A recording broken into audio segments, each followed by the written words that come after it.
Welcome, ladies and gentlemen, to hold on.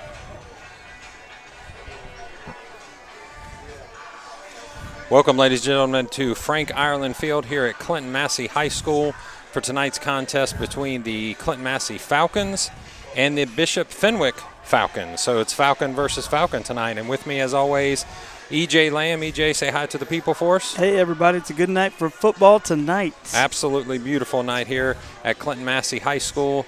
We're going to represent Southwest football with two fantastic teams. The little bit bigger Bishop Fenwick team in Division III, the Division IV powerhouse of Clinton-Masie local schools. So let's talk a little bit about before the teams take the field. Clinton-Masie is preparing to exit the locker room, and Bishop Fenwick on the opposite side of the field as well.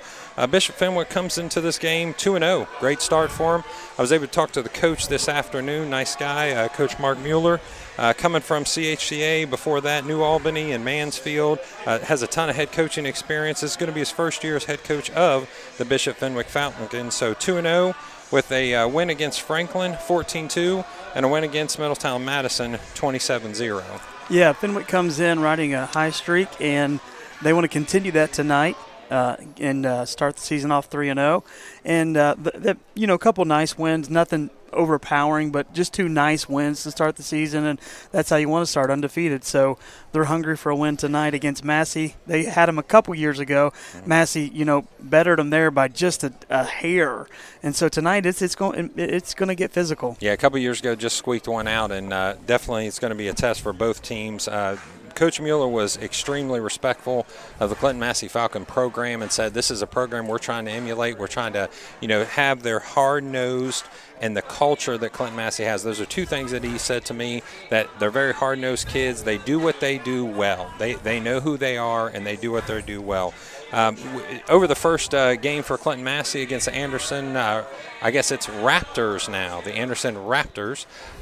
It was a loss. It was 29-22. A high-powered offense was kept at 29 points, where the week before they had scored over 40 against a Division I Princeton team. So I think it was a good test for Clinton-Masie. They're going to see a lot of spread offenses this year, where today we're probably going to be a little more traditional. Coach Mueller says they run more of a veer offense. They will throw it sometimes, but they're going to try to beat you with head of steam in their running back. Yeah, and that's what we are probably our best defense is against the run. So it's a well-suited game for Massey, I think. But, yeah, Massey got their heart broke week one. A 29-22 defeat down there. Anderson's a good Division I team, though. Yeah, absolutely. And so really good competition, so that won't hurt them at all. Division II, I'm sorry.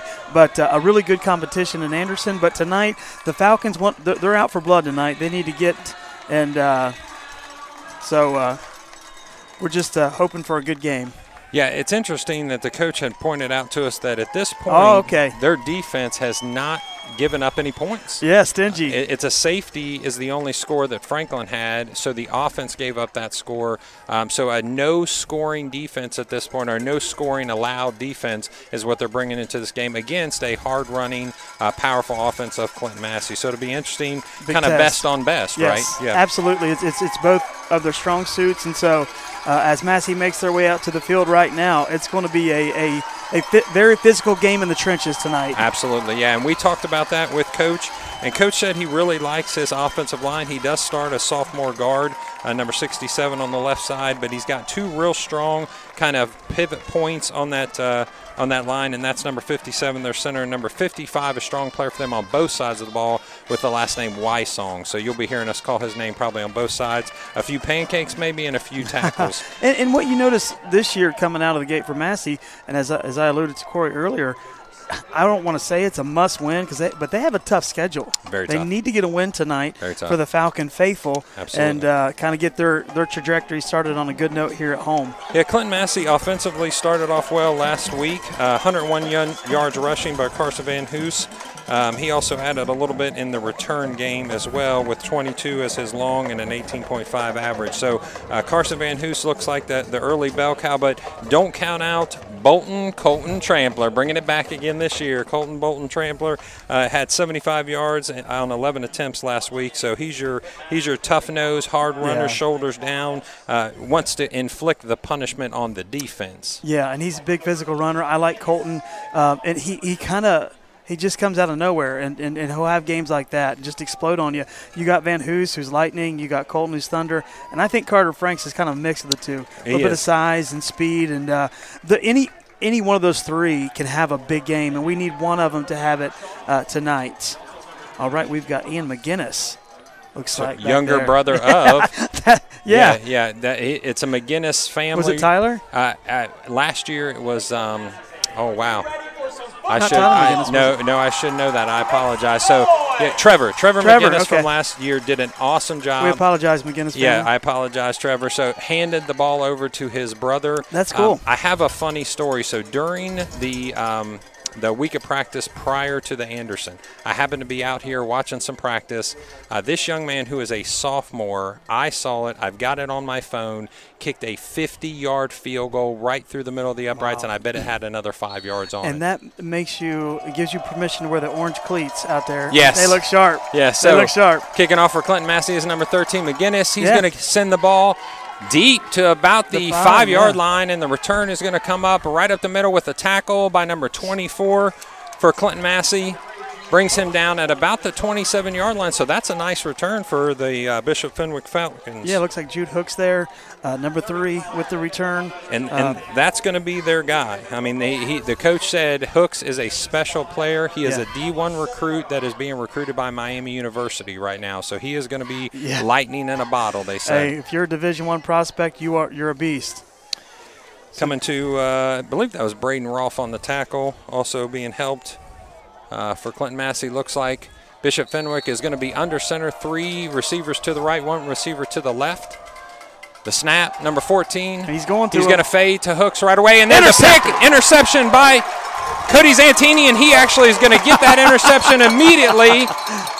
Immediately, he's going to bring the ball back to Clinton-Masie at the 42-yard line of the Bishop Fenwick side of the field. You know who else knows they're going to Jude Hooks every play, or not every, but you know. I believe Cody Zantini I think a lot of that defense says, get ready and come over and shade over on number 3. He did that. He made the play and showed a lot of excitement after that, getting up on that table. So the coach had said they're going to start a sophomore quarterback. I believe his name is Sova, Carson Sova, number 14. So 14 with the first pass interception brings Bishop Fenwick defense out to see what Clinton-Massie's got for them ready on offense. They're going to switch balls. Again, the ball's placed at the 42-yard line. We're going to go left to right for Clinton-Masie, and then right to left for Bishop Fenwick. So Cody Zantini gets his huddle ready. I like that stable in our backfield. That's a great stable of guys. Yeah, it's 3 good guys. Reminds you of a lot of talent back there that we've seen in a long, long time here. Yeah. We've recently had a lot of success at the running back position. So Colton Trample out next to the line. A hard-nosed run by Carson Van Hoos. He breaks one out to the left. Another a jump over, and that's going to give you a first down on first down for Carson Van Hoos. Had a nice hole there. Yeah, nice hold, and there's a little jump cut there, and 10-plus yard gain for Carson. Hasn't missed a beat this year. Cale Schaefer for the Falcons on the tackle there. Nice line, nice opening there. Nice hole, line. Very nice hole for Clinton-Masie. So Cody Zantini brings the ball up under center. Number 52, Lane Schultz, gives the ball fakes it to Colton Trampler. He's going to keep it, and he's going to go down at about the 18-yard line. So another successful run for Clinton-Masie. It looks like about a 5-yard gain on first down. Nice play, good blocking, good pull there from Zantini, good fake. The magician is at it again. Yeah. And I'm liking these threads that Massey got on. Yeah, Nice looking threads. New uniforms, and they do look good. I think the kids are pretty excited to get them. So it looks like a double slot set with Colton Trampler in the backfield. Number 11, which should be Blake Irelan, to our right. Colton Trampler is going to get the ball, but he's going to be met immediately by a swarm of defensive players for the Bishop Fenwick Falcons, led by Ryder Thompson, a 6'3", 205. Yeah, number 90, that's actually who just made that tackle there. Boy. So Ryder Thompson, he comes in at 6'3", 205, a junior. Nice-looking young man from up here in the booth. Yeah. Clinton-Masie comes up again this time. Dawson Conley moves over to the left-hand side. It looks like a strong left set. Then they're going to offset and off-balance the line. Move Dawson back over. Split backfield. Ball goes to number 20, Carter Franks. He's met immediately and brought down. Big number 50 there. Number 50. And I think we're going to be calling his name a couple times already. That's going to be David Horling. And he's a 6'5", 205 defensive lineman linebacker. Yeah, moved in the backfield, wrapped him up. He wasn't going anywhere. Now we got to, what do we do at 4th and 3rd, 4th and 4? Yeah, it looks like 4th and 3. They're going to bring out number 15 for Clinton-Masie. We'll give a number here. I don't see the orange cleats, so I don't think we're kicking. No, that's Keegan Lamb coming into the game. Keegan Lamb. He's a junior, runs at both the backup quarterback position and a lot of safety and corner work. He's going to go out to the left. Cody Zantini's going to get the ball. He's going to pitch it to Carson Van Hoos. There's one cut. He's dragging at least one or two people, but it's going to be awful close. In fact, it's going to be a spot. It is going to be a first down, so that's a nice job, Clinton-Masie. Good shifty moves there, Carson. Get around the end. Let his block set up there. Yep. Nice play. Number 50's leading that charge. That was Joey Coker for the Clinton-Masie Falcons, creating a nice little hole and helping the momentum to get to the first down mark. So we're going to have first down on the, looks like the 18, 17-yard line. Again, we're going left to right, going into the concession stand area of Clinton-Masie. So once we score here, maybe somebody will get them a hot dog. There you go. Nothing wrong with that. Colton Trampler with a couple yards forward. As I talked to the coach, they understand the first thing you have to do with Clinton-Masie is take away the fullback. You got to take away the fullback. If McSorley can run the fullback on you, he'll do it all night, and he doesn't matter who else gets the ball. Yeah, and that's true. And so far they've been ready. Colton got a nice gain there, though, for about 5 yards. But that's what they're coming after. I mean, they're gonna set up to stop the run. But so far, Massey's got a nice looking drive put together. Single receiver to the right. Carson Van Hoos with the right, off the right side. He's going to get a couple yards on that, a little bit past the line of scrimmage. But it is clogged up nicely by the Bishop Fenwick Falcons. Again, number 90 on that play that we've called already once. Ryder Thompson is that gentleman's name. Ryder Thompson. Nice job by Thompson to stop that. And we're going to have 3rd and 2 with 8:17 in the first quarter left. You know, you see the very first drive, I said, you know, who's always comfortable in this long, sustaining drive is Coach McSorley. He didn't bother him to have these long, sustaining drives. Not at all. He wants to grind. Yep. So Carter Frank gets there it. There it is, bounce. Bouncing one time to the left. It looks like he's going to be able to get a first down inside the 5-yard line. It's going to be moved to the 3-yard line, almost the 2-yard line, and it's going to be a Falcon first down. Keegan Lamb comes off the field. Number 1, Carter Uten is going to come onto the field with the play. Set up quickly by Cody Zantini. They're going to run that clock, and it's going to be first down and goal from the 3-yard line. Receiver to the right, Colton Trampler to the right, ball going to the right. It looks like it's going to be a touchdown. Clinton-Masie Falcons to start the home schedule 2021 football season. Carson Van Hoos takes the ball into the end zone for a 6-0 score with 7:41 left. Is there anything in there that really surprised you? Not necessarily. It looked like a quintessential Clinton-Masie football drive. Absolutely. Run the ball, pound it, and then end up with 6 points. You can't script it better than that. Yep. And I think the time that was taken is exactly the order, like you said, that McSorley calls at the beginning of a game. He loved that. And you get the interception, so you're getting an extra possession. Mind you, you get I felt like it was the first possession. That looks good to me. Absolutely. Kick is up good. But, yeah, you think it was the first possession, but remember on the first play, they intercepted it there, Zantini, and so we're looking good. I'm liking how we're coming out this game, a little motivated from last week for sure. So you got the +1 turnover ratio at this point in the favor of the Clinton-Masie Falcons. So let's see what Bishop Fenwick can do. Something tells me that they've gotten the jitters out. The defense did a nice job. The defense actually did a nice job for Bishop Fenwick. They were able to hold back the Clinton-Masie Falcons after that first long run and make them grind it out. Not any huge runs, but, I mean, if Massey can get 3 or 4 yards a pop, they're going to get it. Yeah, they're going to take that all day long. But Bishop Fenwick probably is going to relax just a little bit, recognize that they're in for a long game, and realize that maybe coming out in that and trying to catch off guard wasn't the play. Now it's go back to their base offense, which the coach said is more of a veer, more of an option look, more of a running team. Good start, fellas. So back, hooks again in the back there. Looks like also, is that number 4 or 9 in the middle? Is that number 4? I think looks to be, yes. Cole Bradshaw is, I believe, the gentleman. So that's going to go out of bounds. It's going to be a penalty. Illegal procedure on the Clinton-Masie Falcons. It goes out about the 15-yard lines. They'll bring it into the field. That's going to hurt just a little bit to give the Fenwick Falcons a little bit extra yardage to start off the drive here. Clinton-Masie, we're going to give you some starters here on the defensive side. Looks like we've got number 67, I believe, is Brandon Updike's on the field right now. Number 87 for Clinton-Masie should be, Big Charlie? I believe it's Charlie Hale, if I'm correct. Yeah. And then looks like 53 is Leighton Bell, if I were to guess.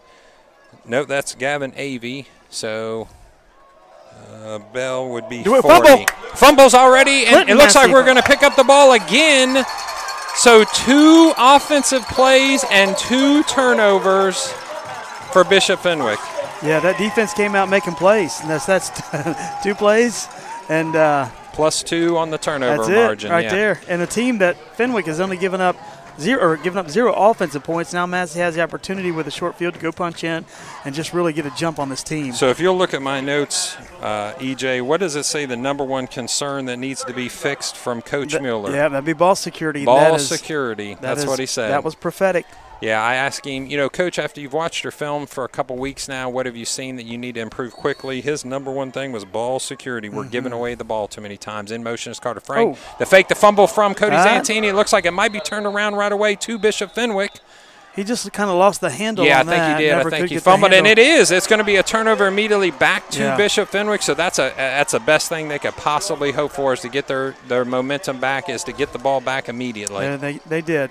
Yep. Looking over at the Fenwick stands, I see a lot of blue. Is there? Yeah, it's to represent the loss. So we do want to send our condolences to Tanaka is the name of the family, and the player, number 24 for the Bishop Fenwick Falcons, lost his mother on Sunday.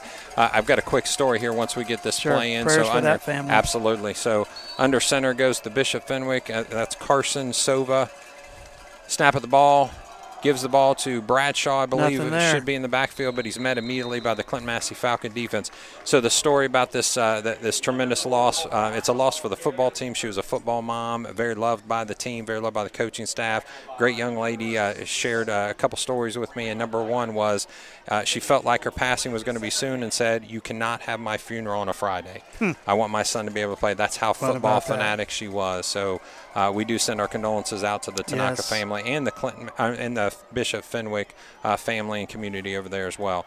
Again, under center, number 14, Carson Sova for the Bishop Fenwick Falcons. He's going to turn. He's going to hand the ball off to Bradshaw, and he's going to be met immediately Not much there. By the Clinton-Masie defense. They said after that first interception, I think we'll just run the ball. Yes, and that's smart. Let's get everybody out of They've got some big boys down there. Yeah. Look at 67, 51. They got some good size down there. Yeah, 55 is one of the players that was mentioned specifically by the coach. And that was Wysong. That's a gentleman you'll see on both sides of the field there.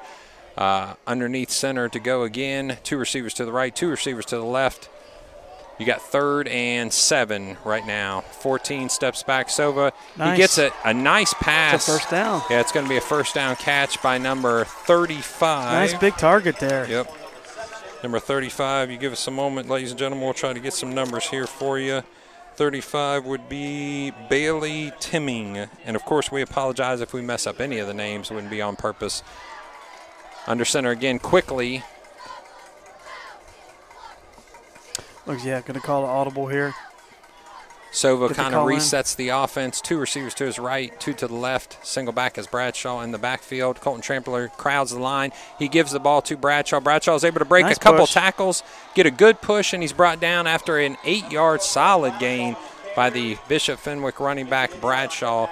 Coach mentioned that, Bradshaw's a good player, a really good tailback for him. I'd said, is he even thinking about going to the next level? He said he wasn't sure, but he knows that they can definitely treat him as the bell cow for this offense. So we'll be seeing and calling his name quite a lot tonight. Yeah, he's just a very physical runner there, got that second burst and got about 9 yards, 8-9 yards on the carry. Yeah, second and first on this one. They're going to put a man in motion. It's given to Bradshaw. Colton Trampler hits him. But you know what? He falls forward, and he's going to get that first down. So looked like he was stopped behind the line and fell forward. So nice hard push by the Fenwick line and by Bradshaw. So they're able to move the chains. It looks like they're going to be at the 46-yard line of Clinton-Masie. They're headed from right to left. Coming in and bringing the play, number 13 is Augie Quirch. He lines up on the left-hand side. 3 receivers to the left, 1 to the right. Single receiver is Hooks. He's met in the backfield again. Hit hard. Nice. Colton's has got some plays going on tonight. Yeah, Leighton Bell is actually someone who's going to make a lot of plays for us this year. He was able to wrap that gentleman up, which is Paul Belenich. Belenich is a 5'11", 175 senior, both a running back and a wide receiver and a DB. So they tried to run a little trickeration there and ended up being met in the backfield. They're going to just get back to the line of scrimmage. It's going to be 2nd and 10 on the 46-yard line. 3 receivers to the left, 1 receiver to the right. That's Hooks again. That's where they're going to try to go back this time. Right to Hooks. It's batted down by – that's Brandon Updike with the bat down. Nice job. Nice job, Brandon. Brandon Updike is a junior for Clinton-Masie Falcons, and he's a nice-sized kid. Yeah. If you've ever seen his father, you'll recognize he's probably got another 3 or 4 inches and another couple pounds of muscle to put on. So he's been complimented by the coaching staff. They love his get-off. They love for him to be able to get off the line of scrimmage. He got in. He did. Because if you've seen Jude Hooks got out of that turn and had, Yeah, but the bat down stopped that from happening. So 2 by 2 with the man in motion. Looks like the pitch is going that way, and he's going to be met by number 4 in the defensive backfield. Number 4 for Clinton-Masie is Gabe. Big play, Gabe. Big play, Gabe. He didn't miss a beat, baby. Absolutely. Nice job. Goes. Nice play, Gabe. Looks like we're going to bring in a punt return group here. Coming onto the field is number 8, Gavin Hunter. Blake Ireland's going to be your outside. Is he not Gabe Timely? Like 3rd and long. That's good. And he just sniffs it out. There he is. Just great. We got a botch. He gets the kick off. Yep. Bobbled We're going to leave that one alone. And you know what? Well, not a bad kick, actually. Really it's going to. Oh my gosh! It's going to roll all the way down inside to the 8-yard, 7-yard line, 6-yard line. Wow! After a bobbled snap, he was able to get that off. I can't imagine what that kid's going to be able to kick in when he's got a straight line to get kicked into. That's the defender's kind. I think they get in that no man's land. Like, do we go if we get a roughing the kicker? Yes, correct. So do we, go after him here, or they kind of let him get it off? Looks like absolutely. We're all right. Bishop Fenwick definitely moved the ball, had some success running, had a pass batted down there late in that series, but they do get turned over to a punt. And that's going to be a 1st down. They did give it to him on the 7-yard line. So 1st and 10, moving from left to right for Clinton-Masie in a double slot look with Colton Trample in the background. 15 is Keegan Lamb, far out to the right. Cody Zantini goes under center. The pitch, the handoff, and he's actually going to fake the handoff, and he's going to lose a significant amount of yards. He's going to be met in the backfield and dropped for about a 4-yard loss there. So they're going to reset reset the down marker at about the 3-yard line. Looks like they stiffened that one out. They knew what was coming there. Yeah, the coach is yelling. The Bishop Fenwick coach came onto the field a generous amount of space there and was yelling at the umpire. He's yelling at the umpire again right now for some reason. So they're asking to start the clock. 3:11 is your time left in the first quarter. Again, ball's reset at about the 4-yard line for Clinton-Masie. Tighten the splits just a little bit. Split backfield goes to Carson Van Hoos. He's able to break one tackle. He makes one person miss. He spins. He comes down to about the 19-yard line. So it's going to be a 1st down, but it looks like there's laundry on the field for Clinton-Masie. Yeah, number 18 made a nice stop there because if he hadn't, Van Hoos had a lot of daylight. A lot of room to run right there. Yes, 18 is going to be Paul Belenich, I believe. Okay. Again, we apologize for the names. See what this flag is all about here. Hopefully it's not a holding on Massey. Nope, they're waving the flag off. So we're going to bring the ball up to the 19-yard line. They'll reset the chains here at the 19 with the 1st and 10 for Clinton-Masie. As we do each year, if you'd like to send your shout-outs, it may be shout-out time here at the end of the first quarter. The number is 937-303-8069. Again, 937-303-8069. We'd love to hear where are you listening to on Campus Nation. We appreciate our fans that are all over the country, sometimes in other parts of the world. So we'd like to hear where you're from, 937-303-8069. Colton Trampler gets the fake. Cody Zantini pulls one man off of him. He runs out of bounds. It looks like it's going to be basically an 11 to 12-yard gain on that 1st down run. So we're going to have a 1st down on 1st down for moving the chains. Cody Zantini with a nice fake. Colton Trampler was met immediately, and he had a nice opening on the left on the right-hand side. Yeah, Zantini made the most of it. Looks like he's speeding up the offense just a little bit. Here. Yeah. Okay. And it looks like Fenwick calls a timeout. Yeah, Fenwick calls a timeout. That was smart. Neither were we. That was smart, yeah. So Clinton-Masie, not usually one to not huddle. So this time they immediately went to the line and went back into a double slot look. That might be an interesting little wrinkle that they want to throw in every once in a while. So defensively for Bishop Fenwick. So we've called out Ryder Thompson already a couple times. We've seen that they're able to stop the run on occasion. The question, I think, at this point is, how are we going to pull them in order to have that deep pass over the top like sometimes Zantini likes to do? Yeah, I mean, I think just keep doing what you're doing, feed the ball, and just keep feeding the rock to the running backs there, and then I think it's going to open up for you. Fenwick's playing good. For the early momentum shifts to be 7-0, 229. That's for them. How it started. That's good. So there's definitely got a lot of grit, determination. They don't want to lose this game. I know we beat them 2 years or was it 3 years ago at Fenwick, but we've played them and had some pretty good success. Oh, absolutely. And so, but they've been tight games. Oh yeah, there's no way this has been a lopsided win. Even though the W's have went towards Clinton-Masie, they've always been very competitive in tight games.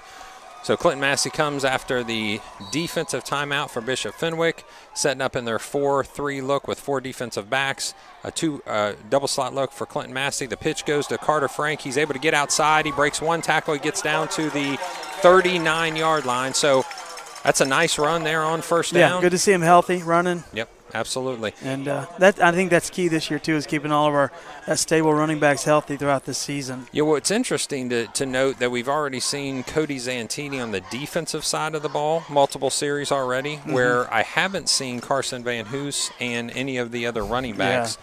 So I know that there's a conversation that's already happened this year about maybe trying to keep a little more of a one-way, and Zantini just playing the center fielder there out in no man's land. The ball gets pitched to Carson Van Hoos. He's going to break this wide.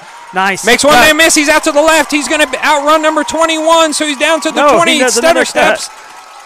And he gets taken down at the 15-yard line. Yeah, nice moves there. Nice move. I would say, actually, there's laundry on the field. Oh, no. Yep. Wah, wah. Wah, wah, wah. This may be coming back, folks. Yeah, it looks like it because there's an offensive lineman trying to say that he didn't do something, which usually doesn't bode well. Yeah. Didn't do it. Yep. So it looks like the penalty is going to go against Clinton-Masie, so they'll reset after that long down. It shows that they can do it. They just got to do it without the penalty next time. So setting up for offense, this ball after the penalty. Looks like it's going to go all the way back to, I would guess, the 31-yard line possibly. Yeah, well, that's quite the substantial difference. Oh, between actually, they're taking it back even more than that. So a clipping penalty, maybe? Did you see the call? Was it clipping? Yeah, a chop block. Okay, sorry. Block. Yeah, thank you. Our spotter to the right, Tyler Hodge, gave us that call there. So we also want to thank Corey Price, our man on the camera. Even though he's Corey. A Spartan, he's a Falcon at heart. We appreciate him. So setting up double slot. Next year, Corey. Yeah, we get the pitch this time to Van Hoos, going to the right-hand side. Look how strong. He's able to make one man miss. He's able to push off the tackle of number 3, which is Hooks. And that's going to be a first down. Not only is fast and quick, but if you've seen, I saw some highlights of the team in the weight room, that kid is strong. Oh, very strong, very strong. So they're back. They want to reset quickly. Watch them. There we go. Look at this. Double slot, single receiver to the left. Cody Zantini gets under center. Carter Frank goes in. They snap the ball to Colton Trampler with a nice hole. He's going to drag at least one defender with him, and that's number 90, Ryder Thompson. Again, we're going to call his name. Something says. 2 big boys going at it there, but he got the best of it. Also, 67 for Bishop Fenwick was Spencer Meering. But I'm noticing some hands on the hips for Fenwick. These long, sustaining drives are exhausting on the defense. Coach Mueller said he starts a handful of sophomores. That's one of them. Number 67, I believe, is a sophomore there. It's going to be an illegal procedure penalty for Clinton-Masie. Looked like both of our slot guys went in motion, which in football you are not allowed to do. So we'll reset that here in just a second. So Bishop Fenwick, like you said, maybe a little bit winded on defense. As far as two-way players, other than it looks like Hooks looks like he goes both ways. Number 55, Goes both ways, I believe. Maybe 67. I'll have to take a look at that on the offensive side. But other than that, I don't know that I've noticed a ton of two-way players from them. So, maybe it's not going to be much of an issue as the night goes on. But definitely the fact that Clinton-Masie has not played as many games as Bishop Fenwick, a plain fatigue kind of comes in quicker when you haven't had as many games. You're not conditioned in game condition. So trying to draw him off sides. Looks like he's going to go in a 2 count there with Carson Van Hoos breaking one nice to the left guys. and to the right, kind of weaving in and out, led by number 62 for Clinton-Masie, and that is Marshall Hunter. Way to go, Marshall. Marshall nice Hunter. And I want to tell you, we give a lot of attention to these running backs, and rightfully so. But this offensive line, there's some beef down there, and they know they can get it done. Yeah, I want to correct myself. I believe that's number 52. That should be Lane Schultz. So I apologize. Yeah, that's Lane Schultz. So I might have missed my number there. So also on the offensive line, number 59, Adam Frisch is in for Clinton-Masie Falcons as well. So you see the first quarter expire. It's 7-0. What's your thoughts after just one quarter of football here at Frank Irelan Field for Clinton-Masie versus Bishop Fenwick? Well, having fun, having some what you think, a gridiron meeting tonight between these two. Massey's no doubt a powerhouse with all their playoff experience, but Fenwick has been a very strong team in the Miami Valley the last few years. And so it's a big physical matchup, what you would expect. And so I'm hoping Massey can come down, pitch, kind of just punch one in, because Fenwick, they're not going anywhere. They're showing a lot of grit after a couple early turnovers to get back in the game. And like I said, it's 7-0. You'd think it could easily be 21-0. Yeah, with a couple turnovers, it is still +1 in the turnover column because Clinton-Masie gave the ball right back to him. Real quick before we start the second quarter, let's send a shout out to Leroy Earnhardt from Daytona, Florida. We also have Go Falcons from Tom and Kathy Rolfe in Worcester, Ohio, parents of defensive coach Scott Rolfe and grandparents of number 42, Braden Rolfe.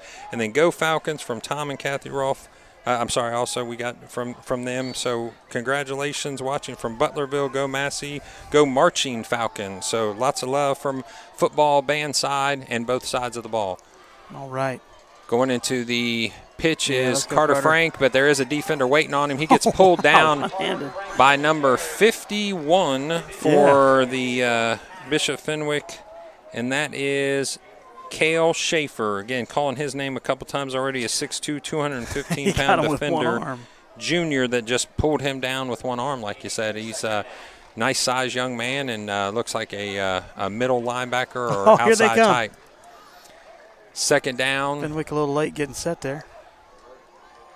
There it is. Colton. Go to Colton Trampler. Nice run by Colton Trampler on the second down. And Colton just run right up your back. Yeah. He just boom, boom, boom. I mean, they'll give him the ball. He secures the ball, runs right up his blockers, and just physical. And it usually takes 2 or 3 to get him down. Yep. 3rd down and 2. So if you're McSorley, do you give it right back to him and say, hey, until you can stop him, we're going to keep feeding you Colton Trampler? Yes, sir.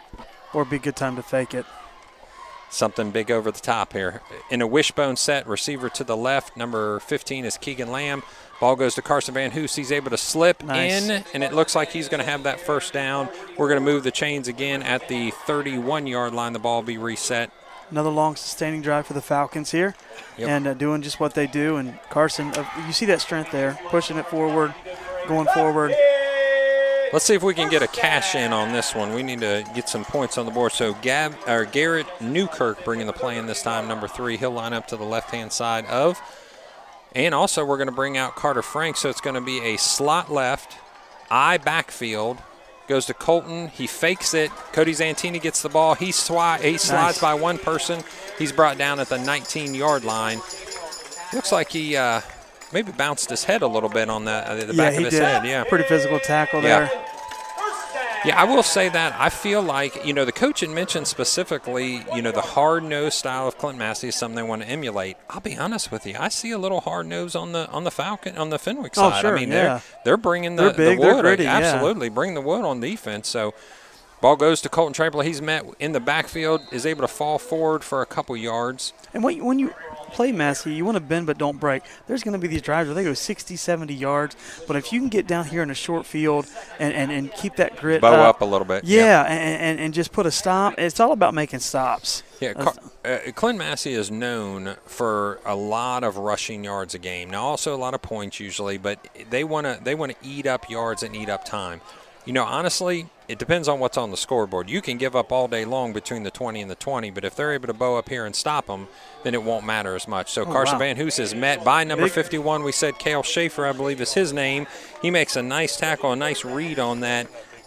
He's 6'2", 215. I tell you what, these big boys are wrapping us up. Yeah. And like you said, they're showing some physicality. Yeah, absolutely. I would compliment the Bishop Fenwick defense right now. Although they may be giving up a yard or two, they're definitely bringing it on the tackles. But I'm not seeing any. I mean, Zantini had a nice little 12, 13-yard run there, but not huge runs. Just that, we're death by 1,000 cuts here. Yeah. Third down and it looks like 3.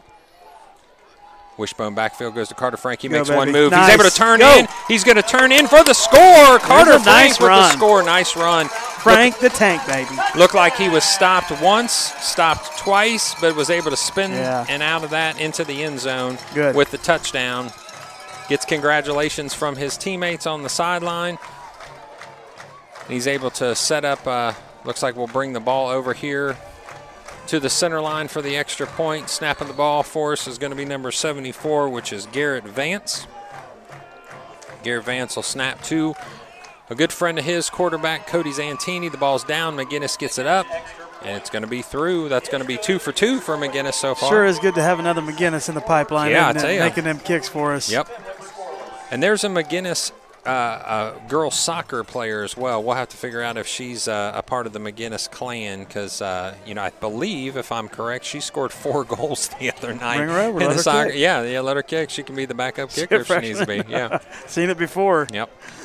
So we're going to line up here on the ball's on the 40-yard line. The Clinton-Masie Falcons will line up on the 35 as they set their kickoff team. Led onto the field by number 41. I believe that is Nathan Wildermuth. Number 4, Gabe McDowell's on the field. Number 3, Newkirk. Number 24 should be Braden Green. That's your kickoff team from the kicker to the sideline. Braden Green, is that Braxton's little brother there? It is, actually. It is the Green family bringing us another Green on the field. McGinnis sets his team. The kick is up. It's going to come down out of bounds again. So we got to work on getting those in between the stripes. Yeah, we don't want to give them any extra yards, especially as we're trying to eat up as much time, make them go as long as they can. But at the same time, if you want to keep it away from hooks, number 3, maybe. Right. Maybe is not a bad thing there. Right. So we get it into the hands of the Bishop Fenwick offense. They will be set on the 35-yard line. So again, you're giving them a first down already when the ball goes out of bounds. So coming over here to this side of the field for the Bishop Fenwick Falcons. I wonder if they won't go back to hooks this series, just for the fact that early, of course, they got bit on the pass, but you want to get your playmakers the ball. You want to get the ball in their hands, and so maybe if he can get out on an island there. We'll see. And this Timming kid next to us, he's a tall young man right there. Yeah. Ball goes to Bradshaw, and he's met immediately at the offensive line. He's brought down. That'll be brought down by number 42, I believe. That's Rolfe. Yep, Braden Rolfe on the tackle there. Met him in the hole immediately. Wildermuth out there on defense. Leighton Bell's out there on defense. Nice play, D. Charlie Hale's on defense. Looks like, is that 53? That should be, I believe, Avey. If I'm right there, 53 is Gavin Avey. He's listed at 6'2", 220, offensive and defensive lineman.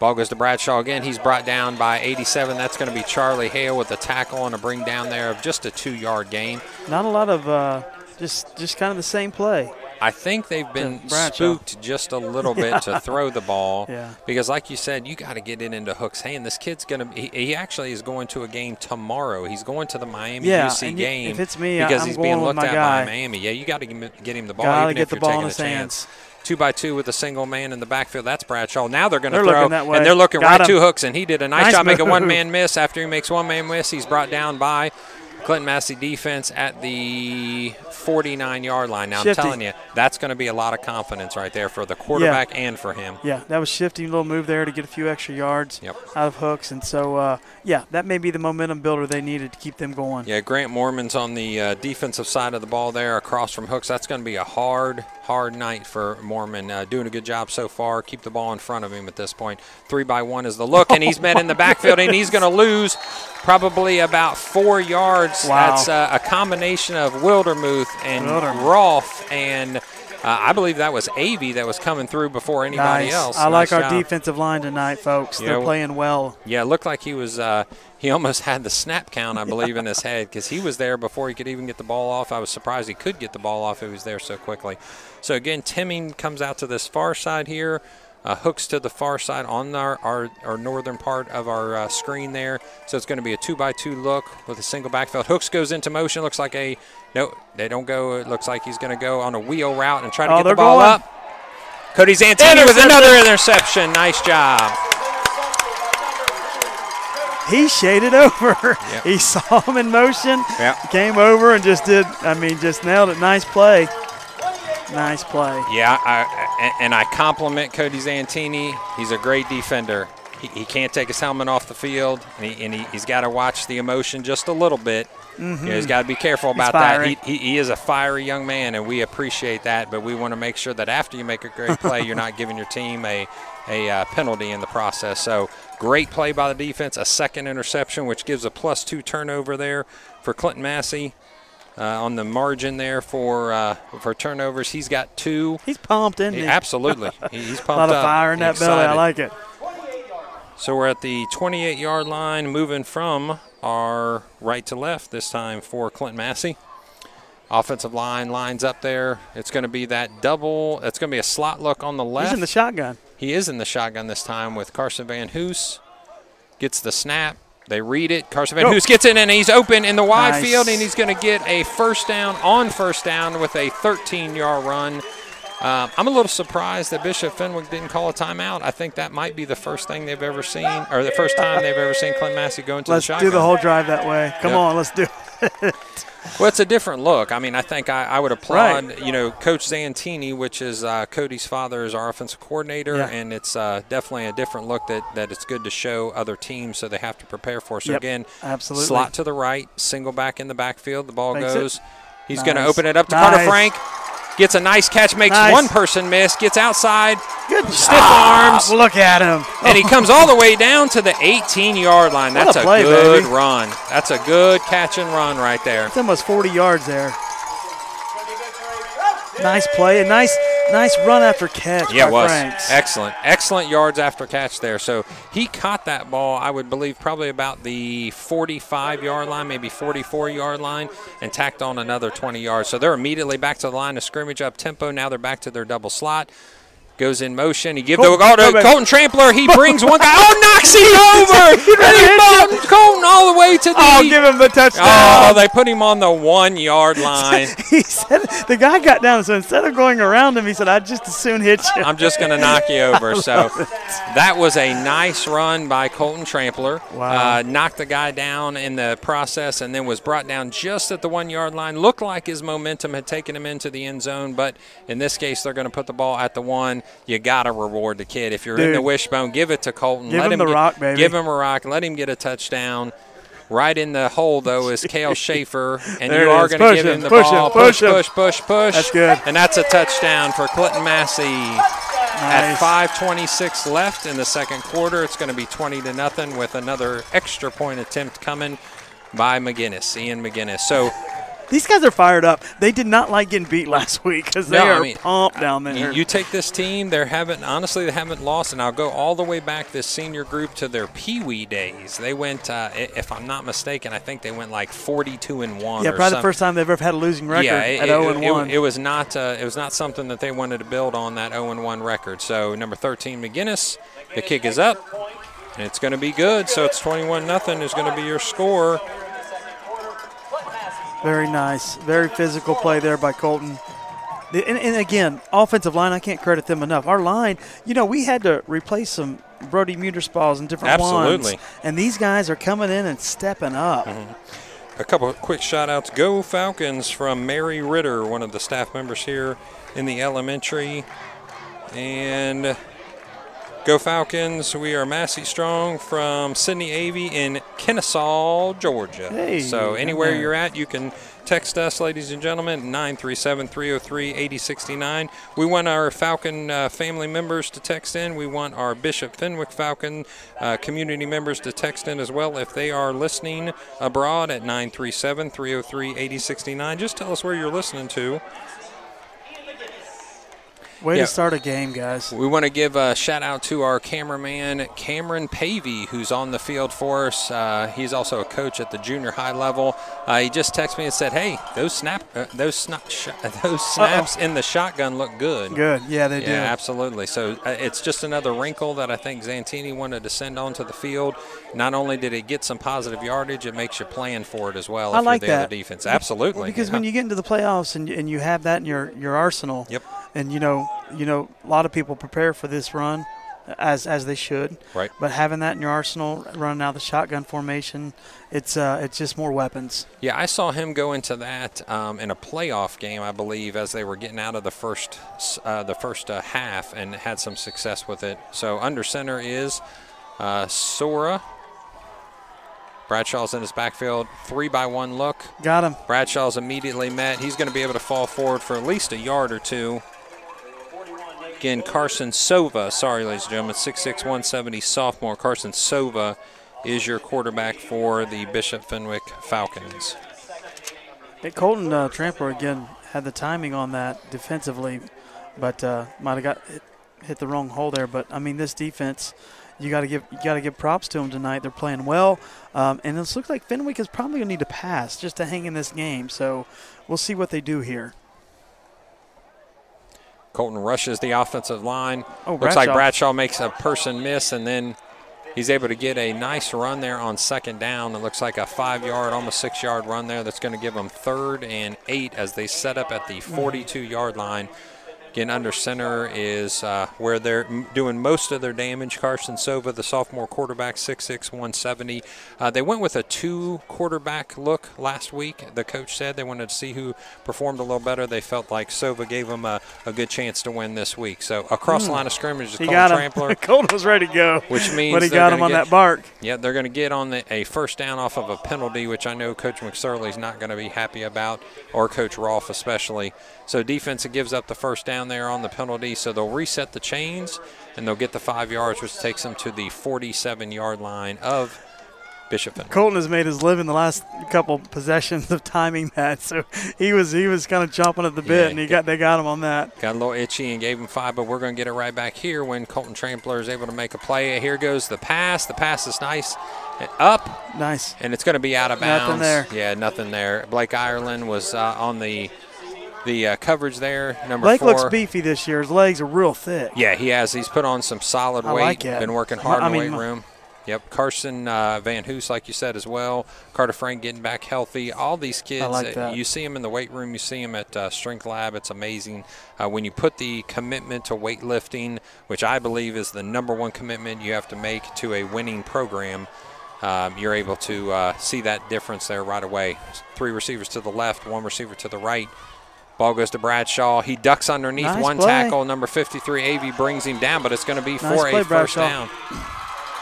Bradshaw's a good runner. I like his style. He's no frills, no thrills. It's business. It's business. Physical. Yep. It reminds you a lot of Colton Trampler on the Fenwick side. Yeah, I think he's got a little touch of speed too there. It looks like he's able to move just a little bit. Yeah, a little shifty. A little shifty. So nice running back there for Bishop Fenwick. Sova goes underneath center. He's going to take the snap after the motion goes in place. Actually, 2 guys are going to go into motion, so that's going to be a legal procedure penalty. False start. It's going to bring it back. And what you want to do with 3:33 left in the second quarter, if you're Fenwick, is punch the ball into the end zone. Got to get a win. You got to get some confidence. Got to get a win on a series here. You which don't want to give the ball back Yep. at this time. So they need some momentum. They need a big play here, and they're kind of betwixt and between because they're passing it, and and Massey's defensive backs are playing well. Yeah, they've got to ride Bradshaw. Right now, he's their guy. There he goes. He gets another carry. He's able to get a couple yards and lean forward there to get a few of those penalty yards back. I tell you, I like the kid. I like he's gritty. Great he's running back. Yeah. And if you can, that's what you want to do. Time it. Run that clock down. Score as you go into halftime. So they and don't just get the keep ball Massey back. off the field. Absolutely. And that way you got a deficit that's definitely doable. Mm-hmm. So 21-0 is your score for those just joining us on Campus Nation. We appreciate our provider this evening, Campus Nation. Join us at campusnation.com for all home games for the Clinton-Masie Falcons. They stopped the clock 2:44. 21-0 is your score. Now we're going to start it. There we go. So Sova under center, takes a snap. Ball goes up back to Hooks. Yeah, a little off on that pass there. And Hooks looks a little dejected on that pass. He looks a little frustrated. He wanted to get the ball and make a few moves and go.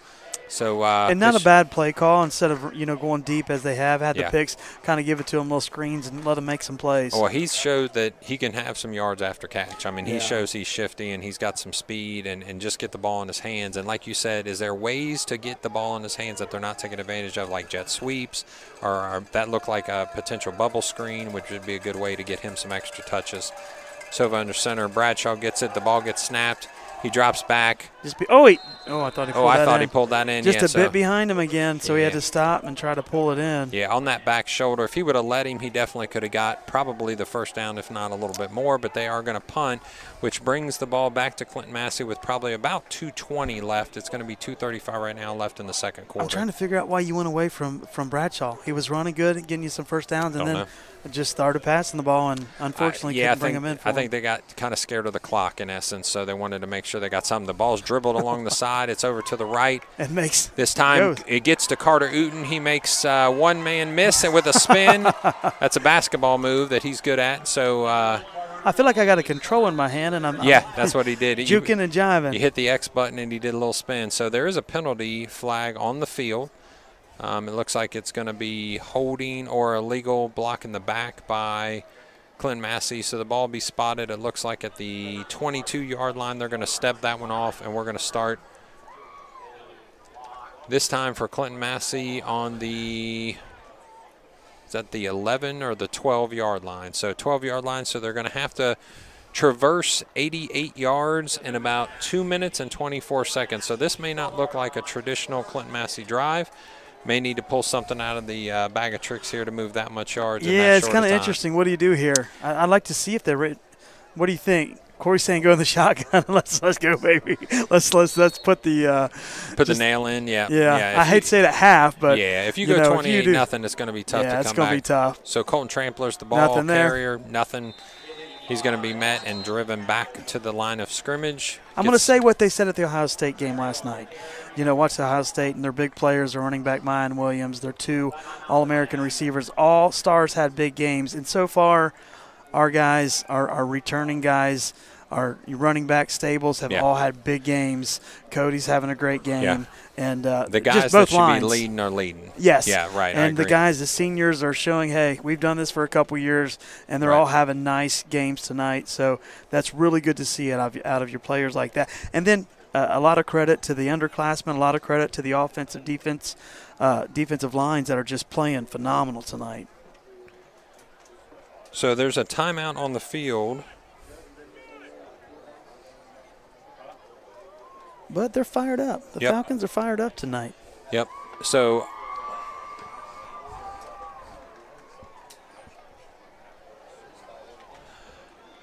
we're bringing up, looks like, back on the field with 2:17 left. 21-0 is your score.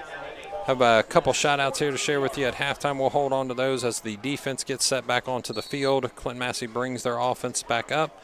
It's going to be two receivers to the left for Clinton-Masie, and I backfield this time with Dawson Conley, I believe, on the right-hand side. Cody Zantini takes a snap. Looks like he's going to fake. Nice. He options it.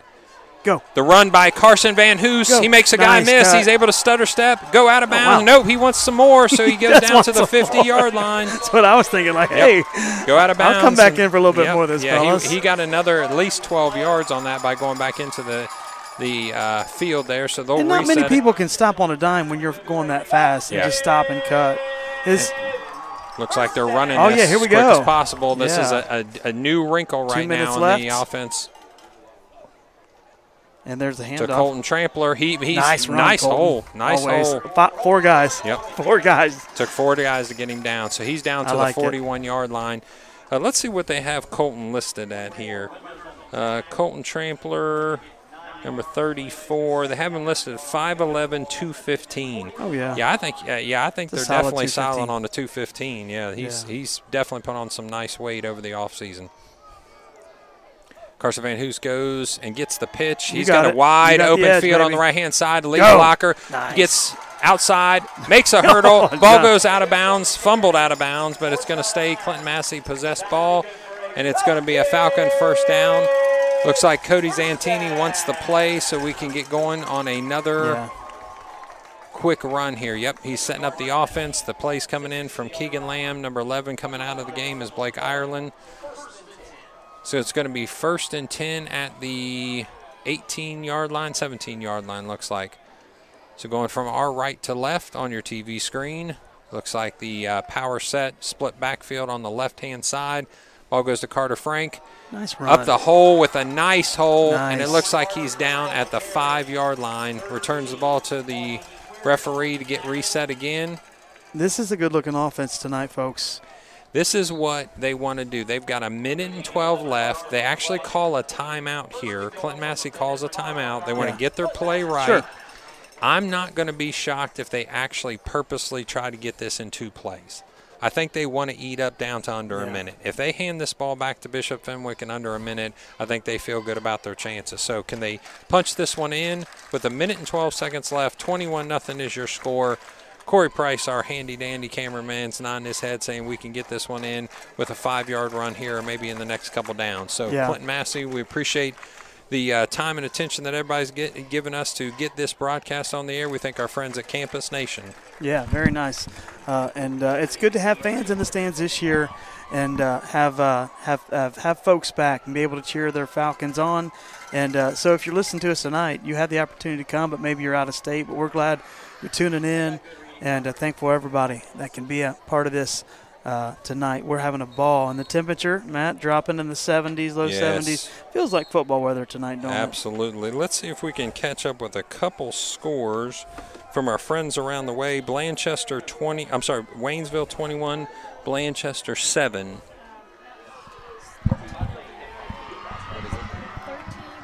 Looks like Massey coming to the line. 13-0 Mount Healthy against Wilmington Hurricane right now is another score for us. Those that are listening. Looks like Cody Zandini fakes the ball. Wide open is Dawson Conley for the touchdown. Nice fake by Cody Zantini. What kind of – it looked like he was a little bit of a magician. That's right. Zantini the Great. Zantini the Great, baby. Yep. He does it. He does it all, man. 2 picks on the defensive side. And why not throw a touchdown? Yeah, get to there. Why not? Why not? And a leader of this team. He's a leader. Oh, yeah, he's the captain. There's like no his question. Fire. So he did a nice fake. It looked like there was a handoff to the running back. He kind of tucked the ball in his hip. He rolled out. The defender was actually close to him, but he was able to float that ball to Dawson Conley for the touchdown. That's a play I've seen him run a couple times, especially within that 5-yard line. I think they took that time out to make sure that play was set up correctly. Good play call by Mr. Zantini to Cody Zantini, and that's going to be a score by McGinnis, which is going to give you a 28-0 lead with 1:07. So they almost got there. 1:07 left in this first half, and we're going to throw some shout-outs. Let's get a few people here. See. It says, go Falcons, keep grinding, Garrett Vance, love sis. Matt and Sheila watching from San Diego. Hey, there they are. Go, hey, Massey, go. Yeah, we got to have our San Diego representation. Shout out to Coach Rolfe and big number 42. Let them eat. Go, Massey. From Antonio and Hannah Copeland from Hawaii. How about that? Did you say Hawaii? Yes, absolutely. Go Falcons from Bart and Deanne Clark in the class of 82. We love our Falcon family alumni checking in with us from all over the country. And shout out to Carter Frank from Mamaw and Papaw from Keevy, Kentucky. There they are. Yeah, Mama and Papa. We don't forget Papa now. Mama and Papa, absolutely represent. I had the pleasure of becoming one of those recently. Little baby O is into our life now and giving us lots of joy. So Bradshaw gets the kickoff return. He's able to break 1 or 2 tackles, gets all the way back to the 32-yard line. So nice job there by Bradshaw. I'm telling you, that's your guy right there. I mean, that's your guy. We talked about Jude to start the game, Jude Hooks, but, I mean, Bradshaw doing a lot for you, and I think you're really in a predicament here because the quarterback, you say he's a sophomore, and do you turn him loose to just with kind of struggles you've had, but you got to get something. You got to get points. So I'm you know, not to try to coach on the broadcasting side, it just looks like he feels like he doesn't have a lot of time, and he's releasing that ball pretty quick, which means it's got a lot of air underneath it. So the more confidence, the more reps he's able to take. There it is. Ooh, nice trip up at the last second. That looked like Brandon Updike with another tackle there, trips him up. Big number 67. 67, yeah. With some growing left. What year is Brandon? He's a junior. Good. Yeah, good. A junior. We need some young fellas to come up. Absolutely, and we've plays. got some. We do. Leighton Bell's a junior, and it looks like Brandon Updike out there is a junior. Updike's got a motor, don't he? Yeah, Gabe McDowell's a junior out there. Yep. Snapping the ball with 32 seconds left. They give it to Bradshaw. They're hoping just to break one at this point. He almost breaks it, but brought down, I believe that's Rolfe, if I'm not correct there. Yep, looks like Braden Rolfe is on your tackle there.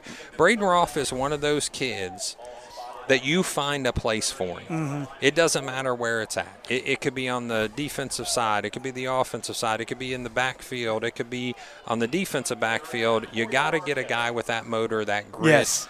He's a coach's son, so what does that mean? It means that he has been, ingrained with football since probably the crib, if you will. Yeah. So he knows football. He loves football. He appreciates it. So we're going to have a good time watching him over this senior season. So Bishop Fenwick finishes the first half down 28-0 to the Clinton-Masie Falcons. Let's just take a quick, moment or two and figure out what we're going to see potentially in the second half. I mean, at this point, I think you've probably opened it up as much as you can. So you're going to just grind. In fact, if it's 3-4 yards every time, you're fine with that.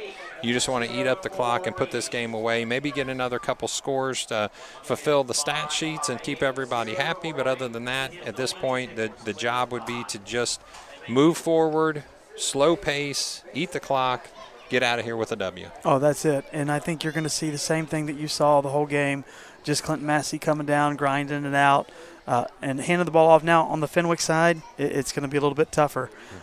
We got to get back there, try to get some points. If you can't win, you're 2-0. Hey, if you go out here 2-1, but you can make a respectable, make it respectable. That's what you want to do for them. So I think Massey's going to do exactly that. They're going to grind it out, and Fenwick's going to have to reach down and see what they're made of out of this second half. And I believe they will. I think they're going to have to go to Bradshaw. Bradshaw's been their only consistent offense up to this point. Hooks looks good when he gets the ball in his hand. He is struggling just a little bit to get that ball to him. The sophomore quarterback kind of thrown. The coach even said this, thrown into the fire tonight by having to go against Clinton-Masie, a strong defense and a strong tradition. Yeah, and I seen that on their Twitter feed was they knew what they were getting into tonight. They knew the team, and it'll be a great experience for the sophomore quarterback.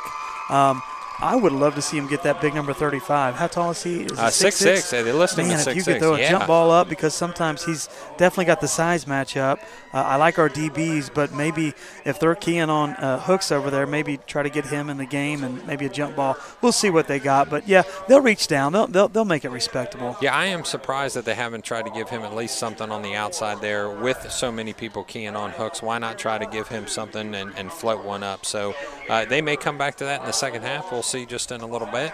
Clinton-Masie band is going to take the field, and we appreciate what they bring to the table. We're excited to let you know that Kristen McLean, our band director, has been chosen to present at the Ohio Music Conference. It is a huge honor for both Clinton-Masie and for her. It's something that she has set as a goal for her career, and she's able to have accomplished that, and will be presenting here soon representing Clinton-Masie. We appreciate her and everything she does for our program.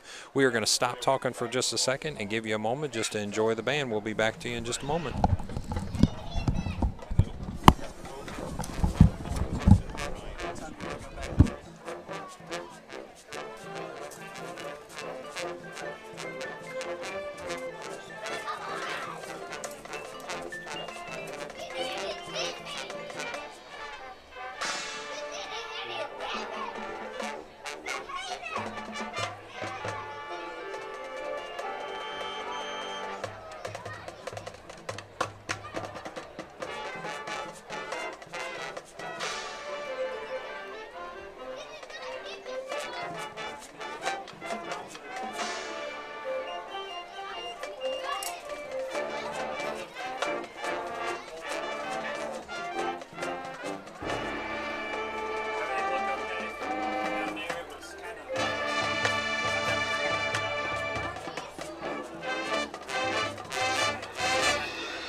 All right, Falcon Faithful, we'll get back to the game in just a minute. Looks like 11 minutes left. We appreciate the band. Excellent job as they come off the field and break down the equipment. As usual, excellent job representing Clinton-Masie there. Bringing a little different flavor. How about talking to our middle school football team? So one of our coaches here, Cameron Pavey. Cameron, say hi to the people for us. How we doing, Falcon family? Absolutely. So the Falcon family welcomes Cameron Pavey for a second year in the middle school as a counselor, but in the first year in the position of football coach. To talk a little bit about the team and how things have gone so far. First of all, thanks for having me on this evening. It's been a fantastic start to the year. I think our kids are off to a great start. I know with kind of the way of the land right now, I know our kids are out right now just due to contact tracing, but I know when we had them out for the first scrimmage, and it was just nice to see them to get out and play and kind of be, interactive with each other. And then from there, we took a couple takeaways to kind of go off and get better at practice the following week, and we ended up coming out during Dayton Christian. This was a 7th grade and winning that game 36-16, and it was just a great evening for football. And I know I help out the 8th grade a little bit as well, and so Jeremy Lamb does a great job over there with Andy Powell, and yep. they took a win over at Valley View the other night when Blanchester we had to cancel that game, but I was proud of those kids as well because I know they're just eager to play football. Yeah, entertaining you right now is the Clinton-Masie cheerleading squad, so thank you for bringing them onto the field. We appreciate you cheerleaders. Excellent job on the sidelines and on the field. So talk a little bit about what you're seeing out of the team. I know that you said you appreciate some of those wins and that interaction together. What do you think is going to be the strength of both your 7th and 8th grade squads at this point? Let's start with the 7th grade. So we have a small team this year, so I think camaraderie and just staying together. They're used to the way 6th grade football is, and I know Clinton-Masie. Just being a Miami Trace alumni, I know coming over to Clinton-Masie in my 2nd year here, I know the culture and the way that Clinton-Masie has been over the years. So I know the expectations. Right, exactly. And I just know that they're going to just grow up into fantastic young men in the program. And then, the 8th grade had a fantastic year last year, from what I heard, just, being the school counselor here. And I'm just excited for them to get out and start playing and developing, as they transition into their freshman year. And listening to that 8th grade coaching staff and maybe somebody in the 7th grade as well, is there a player in particular that has stood out already in this early part of the season? For 7th or 8th grade? Both grade. Yeah. I know 7th grade, Peyton Warren is a spectacular athlete, and we had the kids elect captains on their own, so that was fun. Corey Frisch is another young man that plays center and middle linebacker for us. Ty Martin, another captain, does a great job for us. Transition over to 8th grade. Noah does a great job in the backfield. I'm not quite sure on last names on the air. I'm a little nervous, but forgive me. And on the line, Shane Wilson does a great job, and he's a great leader in the hallway.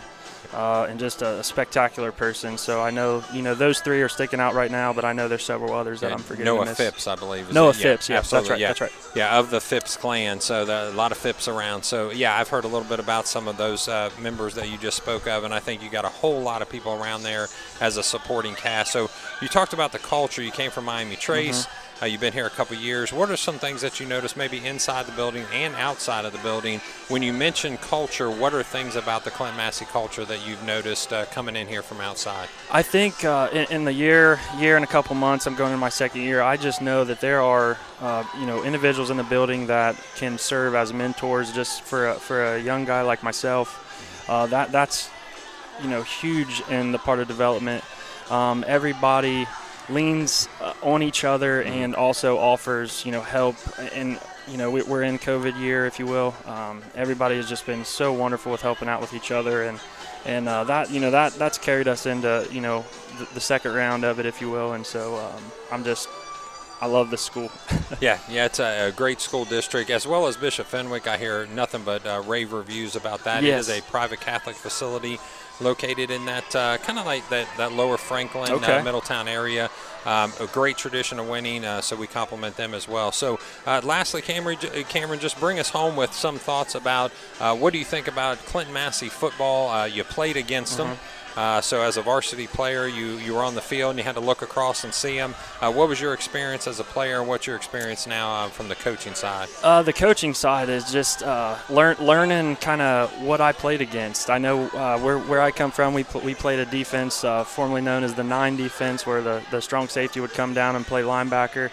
And I don't know, my senior year was 34-7. I played around the days of Gunnar Calhoun and in that squad, and Corby running, and yes. I had to guard Corby specifically that season, and they just put it to us. But it was a great game and great sportsmanship all around. So good. Well, we appreciate you joining the tradition here at Clinton-Masie from the coaching ranks and also from the employee side. And tonight, Cameron is running our field camera for Campus Nation, so we appreciate that. A lot of input from our Falcon family here. Cameron, we appreciate your time tonight. Hey, Matt, thanks. Thank you.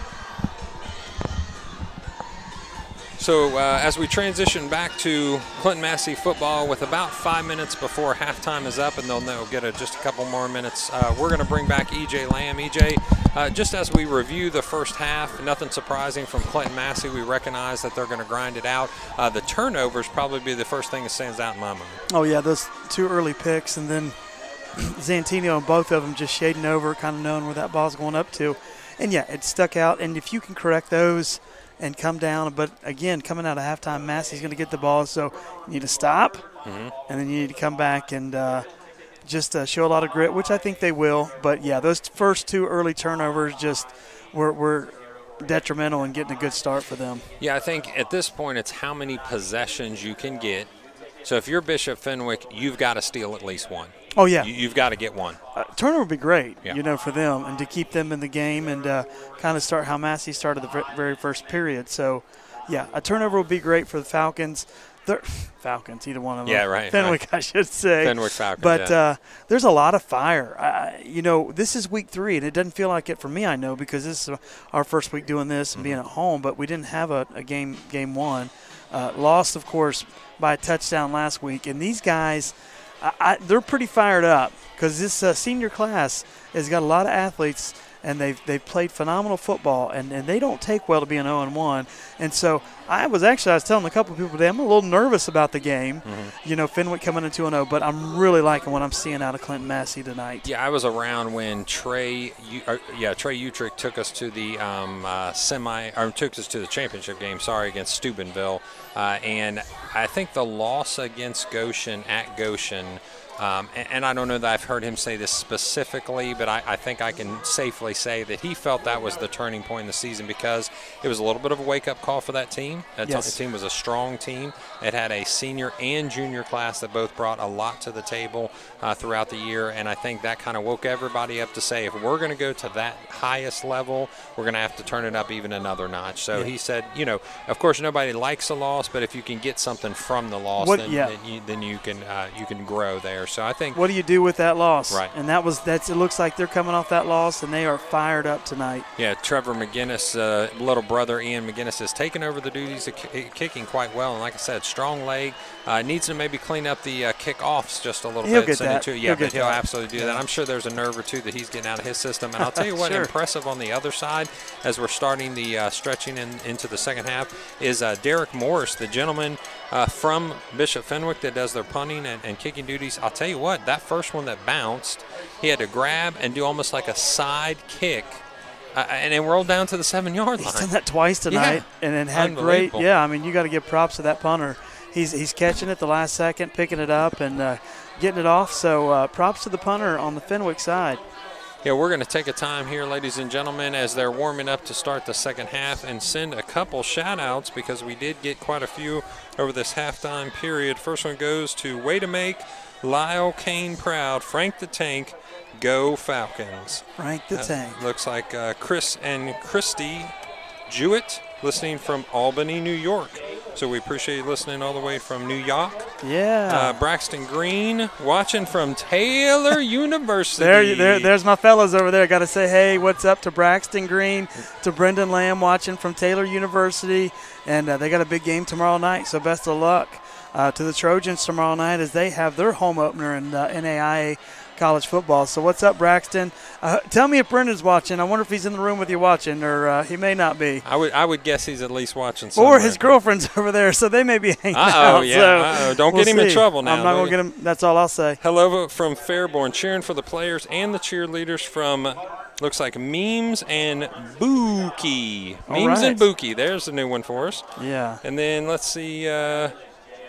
Remembering my brother Rusty Clark, a Massey alumnus, a fan, a grandfather, a father, a brother, a husband, and friend, passed away this past July 4th. His grandson Cooper is number 60, son of Scott and Jenny Huddleston, is a proud Falcon. Go Falcons. We appreciate that shout out. sending out to the memory of Rusty Clark. We love to hear every time about our Massey alumnus and our alumni it's a community, across the isn't it? Absolutely. I can tell you, I'd like just a moment to yet reiterate that I've done so many times. I do want to send a special shout out to our cheerleaders. So I was sent a message earlier today, and they said that one of the young men over there on the Fenwick sideline has lost his mother, lost Sunday to a battle, I believe, of cancer. Unfortunately, she knew that her time probably wasn't that long and specifically said, I do not want my funeral on a Friday. I'm a football mom, and I want to make sure that my son is able to play. So we appreciate that. Right away, I made a couple calls, and with no waiting whatsoever, immediately was said, hey, we'll make some signs, and those are over there on the other side of the field. And then we actually had some donations come out right away again, and there was a nice little package put together of all kinds of gift cards for restaurants and groceries and things like that, which is usually a need that's represented right away when somebody loses a family member, especially a parent. So we appreciate that. Falcon family, as always, stepping up. I told the story just the other day about how we had a fire on my street, and before the fire department left the actual scene, I had 10 text messages that said, hey, what can we do? What do they need? I'll give them whatever they want, and that's just the way the Falcon family works. I'm very proud to be a part of this community. I'm sure you are too as well. Absolutely. AJ. Had a loss in our community as well about a week and a half ago with a young girl that attends church with us, and they all attend here at Clinton-Masie. Her father passed away. So thinking about all them, and that's what I love about this community. And I get choked up in my old age, but that's what I do love about this community is the thoughts and the prayers and the togetherness that comes out of these trials. Yep. And the support within the community for each other. We moved here 12 years ago and have enjoyed every minute of it, and being a part of this community and watching these players grow up, watching these kids in our subdivisions grow up and play. Absolutely. And man, and I think that unity helps on the football field. These kids have played together. They know each other. And, it's not a huge Division I school, but there's also a lot of advantages to being that small, tight-knit Absolutely. community. I agree. Yeah, 100%. And I believe Bishop Fenwick fans would say the same thing because of their faith-based system over there and the camaraderie that they grew up going to, whether it was, the masses together or different events that they have over there. I'm sure that they've grown up in their youth together, and they're just coming together now as high schoolers and gelling well. So we appreciate both sides of the field there. We know that we're going to get back to a hard-nosed second half of football here in probably just under a minute. 28-0 is your score of those joining us. Again, we'd like to send a shout-out, so send it to us first at 937-303-8069. Doesn't matter if you're a Falcon fan, if you're a Fenwick fan, 937-303-8069. And the question of the evening coming up soon. We'll reveal that in just a little bit, and then we'll ask for a few more inputs from our community members that are listening here in just a little bit. So Clinton-Masie is going to take the field. They will be receiving the kickoff for the second half. That early turnover gave them an extra possession, and then they were actually +2 in the turnover category, which I think, honestly, is a huge part of the 28-0 score. Absolutely. And Fenwick needs to get a little turnover action of their own going on here, but here we go. Falcons look good. They got their big boys back there, Van Hoos and Carter Franks back there. It'll be interesting to see this kickoff return group. A lot of starters out there and a lot of speed. And let me say this real quick. I've said this before to many of the players on the Clinton-Masie sideline. You take Blake Irelan and you go put him on anybody else's team. He's a beast. He's their he's their offense. I mean, the kid can do anything. He's a Swiss Army knife, as you alluded to. He is absolutely. He can do it all. He can run. He's filled in at running back many times. Mm-hmm. He is a receiver. He is a defensive back. He is a punt returner. He's a kickoff returner. I mean, the kid can do it all. The Swiss Army knife of Clinton-Masie, he does a great job. And he doesn't get the touches like he would if he was, at another school, maybe a school that's not as predominant in football. But over here, he does a great job in his role, and they need to get him the ball. Well, let's feed him at the any rock opportunity. A bit here. Absolutely, I agree. Let's kick off to him. Carson Van Hoos chose to move his return team up a solid 15 yards, and I'm now they're coming back. Okay, I was going to say I was a little surprised because Morris seems to have a leg on him. I would actually compliment him as we did in the halftime that he seems like he's got a strong leg to him. So kicking off for the Bishop Fenwick Falcons is Derek Morris. And, oh, yeah, that's a nice spinning kick to Carson Van Hoos getting it at the 12-yard line. Looks like the wedge is opened up, and he's able to find light on the right-hand side. He makes one man miss. He's 45-yard line. That's awesome. Coming out of the wedge, I saw number 8 kind of explode. I'm like, who's got the ball? Yep.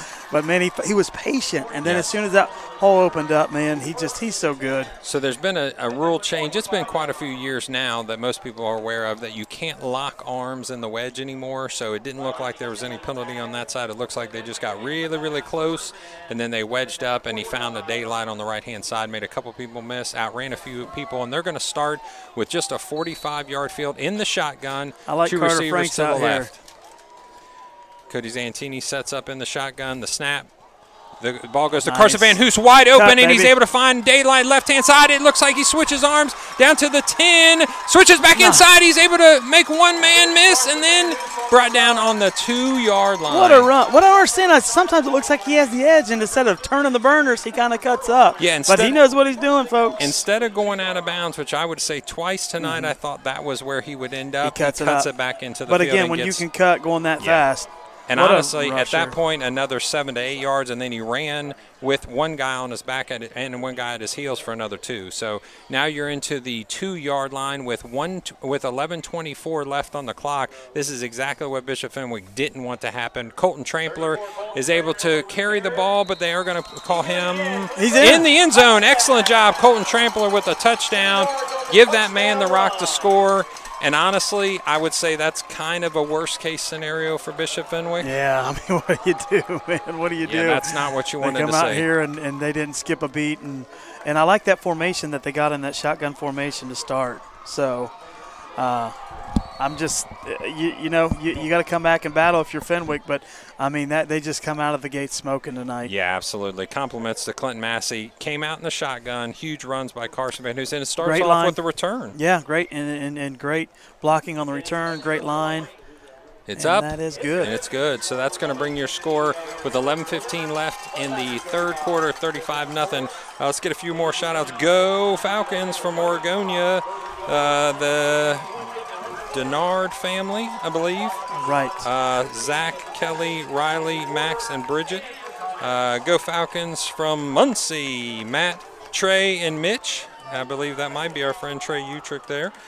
Corby Running watching from Seattle, Washington. Corby Running serving his country in the Navy. We appreciate all of our service members, both ladies and men, that give their time to their country. Go Falcons, he says.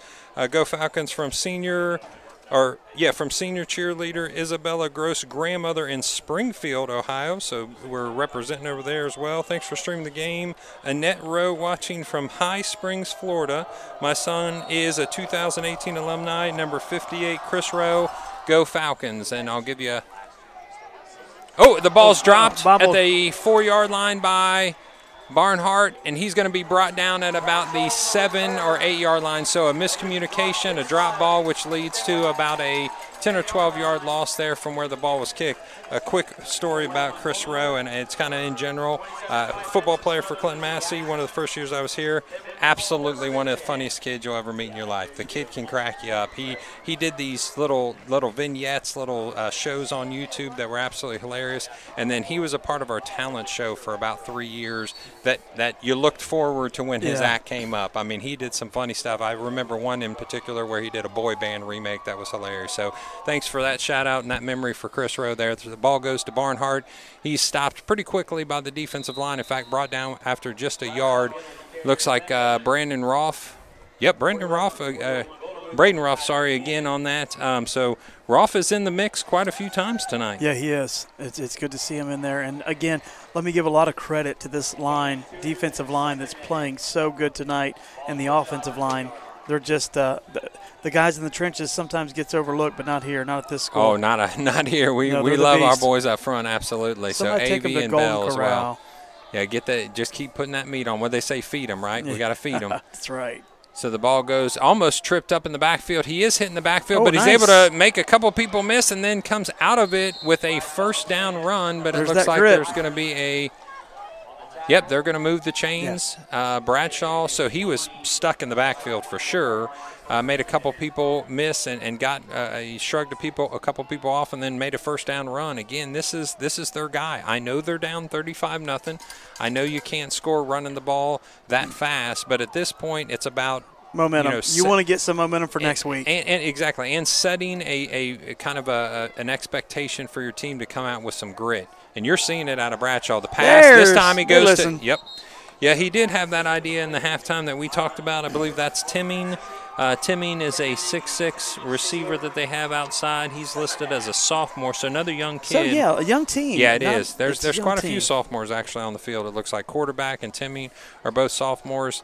Coach knows that he's going to have to rely on them this year and then let them grow with these reps against these hard teams, especially like the Clinton-Masie defense. So Clinton-Masie sets up in their defensive stance. 35-0 is a score with 9 minutes left in the third quarter. A 4-3-2 look with 5 defensive backs because it's a 2-by-2 single back, and they're just swallowing up Bradshaw now. That's going to bring up third and long. Yeah, I think it's not a mystery that they're going to have to go to Bradshaw. That's really been their best offensive weapon at this point, and I think the defense is willing to take a little bit of a chance just keying on him, especially when he's single in the backfield. Yeah, for sure, and they seem to be sniffing that out, although he got out on one tackle a couple plays ago and went for 10 yards, but they're sniffing it out. So look for a pass here on 3rd and 12, see what we can do, seeing if they can get a little momentum to kind of come on their sideline here. Yeah, they just need to have a couple good series here where they can feel more confident about their offense moving forward. The ball is going to be thrown, over the head of Hooks.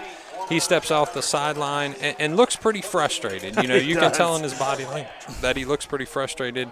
I think that the coach said the competition went to Sova, Carson Sova, the sophomore, over the junior quarterback that was listed as well. And right now just can't find his rhythm yet. Yeah, he missed the big guy down here, well overthrew him and then overthrew Hooks there. So it's just a little struggle. Reps. It's just reps. Yeah, he just needs to get the rep. He's got it's over his head and into the end zone. That looks like it's going to be either a safety or if he gets down, big game, play McGabe. No, he's going to be it was going to be knocked out, and it's a safety. Yeah. And there you see the hustle of Gabe. I love it. But yeah, it just once that snowball starts, right now ain't nobody stopping that snowball. Yeah, unfortunately, it's starting to roll the wrong direction for Bishop Fenwick faster and faster. So the snap, which actually had been along the ground twice, went high. Yes. This time it went high. So overcompensating. The safety is going to bring the ball out and a free kick at the 20-yard line. Now you ask. Yeah, 37-0 and 7:36 left for your offense here for Clinton-Masie. Yeah, and I would say that we may see another possession of the starters.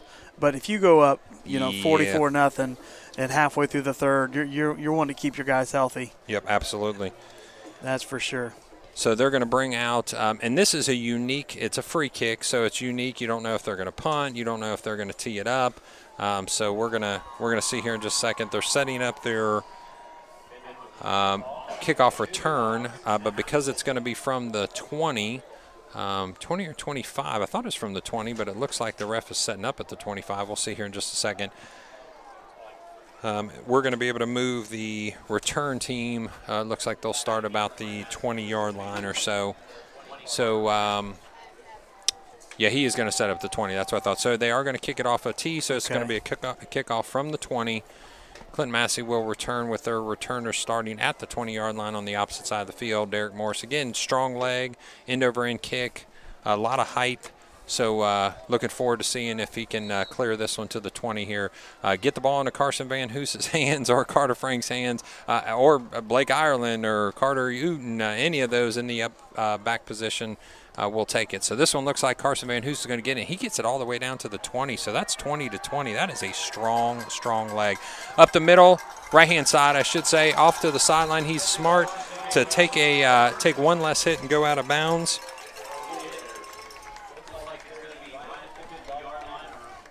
So we're going to get set up here. Yep, offense is going to get the ball at, says there he went out of bounds right at the 50. Yep, so 50-yard line. Yeah, I think he might have touched a little white there on the right shoe, so they gave him a few less yards there. So right about the 50-yard line, we're going to see them set up. Yep, Carter Uten's in there. Looks like the starting line's definitely still in. So like you said, probably another series. If you end up scoring, especially if you eat down into that fourth quarter with a long drive here, even in a short field, coming out of the shotgun. Trips left with the motion to the left, a little. Nice. No, that's a lot. No, they're going to get. Yeah. I don't know that was. It's an incomplete pass. It was forward. Okay. You're right. It wasn't. But it was close. Forward. It was close. Yeah. Pick that up. Here we go. I think that was smart. He wanted to, give something for the defenses of the future to look at. So that was a trips left, motion left. So you had quad receivers on the left-hand side. That's something that Clinton-Masie, I don't believe, has shown ever, in my short tenure here. And maybe they have. But I did talk to Coach Santini earlier in the summer, and he said there's definitely some wrinkles that they're going to bring out because Cody's got such a nice passing arm. He does. He's good, and he's been spot on tonight. Again, trips to the left with the motion that goes to the left. This time they're going to just run. Cody Santini right up the middle. He makes two people miss, and he gets dragged down by three defenders with a first down run.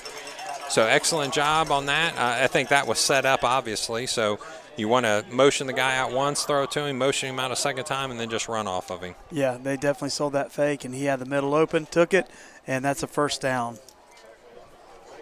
So with the start of the college football season recently, tonight's question. All right. It's a simple one, but I want to hear what's your favorite college football team. All right. Now I know in this. He's going to chuck this one. Number 50. Keegan Lamb with a touchdown! What a catch! What a throw by Cody Santini from quarterback to quarterback. Man, nice job, Keegan Lamb. What a great catch! He said, "I got you 15." Right on stride, perfect pass. I mean, from the drop back position, that was about the 47-yard line. He hit him right over the end zone line. That's almost a 50-yard pass, square in the chest. Nice. Excellent job, Cody, to Keegan Lamb. That's a great feeling for that young junior, playing the backup role at quarterback, but starting on the defensive side of the field at times. So great job, Keegan, and I'm sure a fun moment for him and his family. They're going to set up with 43-0 as your current score. Looking at 44 because of the safety. We're a little bit off schedule here, so 44-0 setting up for. I'm sorry, 43-0 setting up for 44-0. So we'll come back after this kick. It's up. It's a little bit short, but good. Kicked it in. All right. Favorite college football? Favorite college What's football that number team? we want to text into? Yeah, of course we're going to text that into 937-303.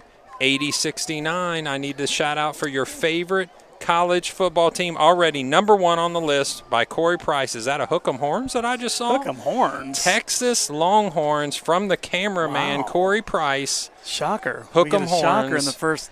That's right. Texas comes out number one. So I'm sure we're going to get maybe one or two Ohio State Buckeye and help fans. me out with this, folks.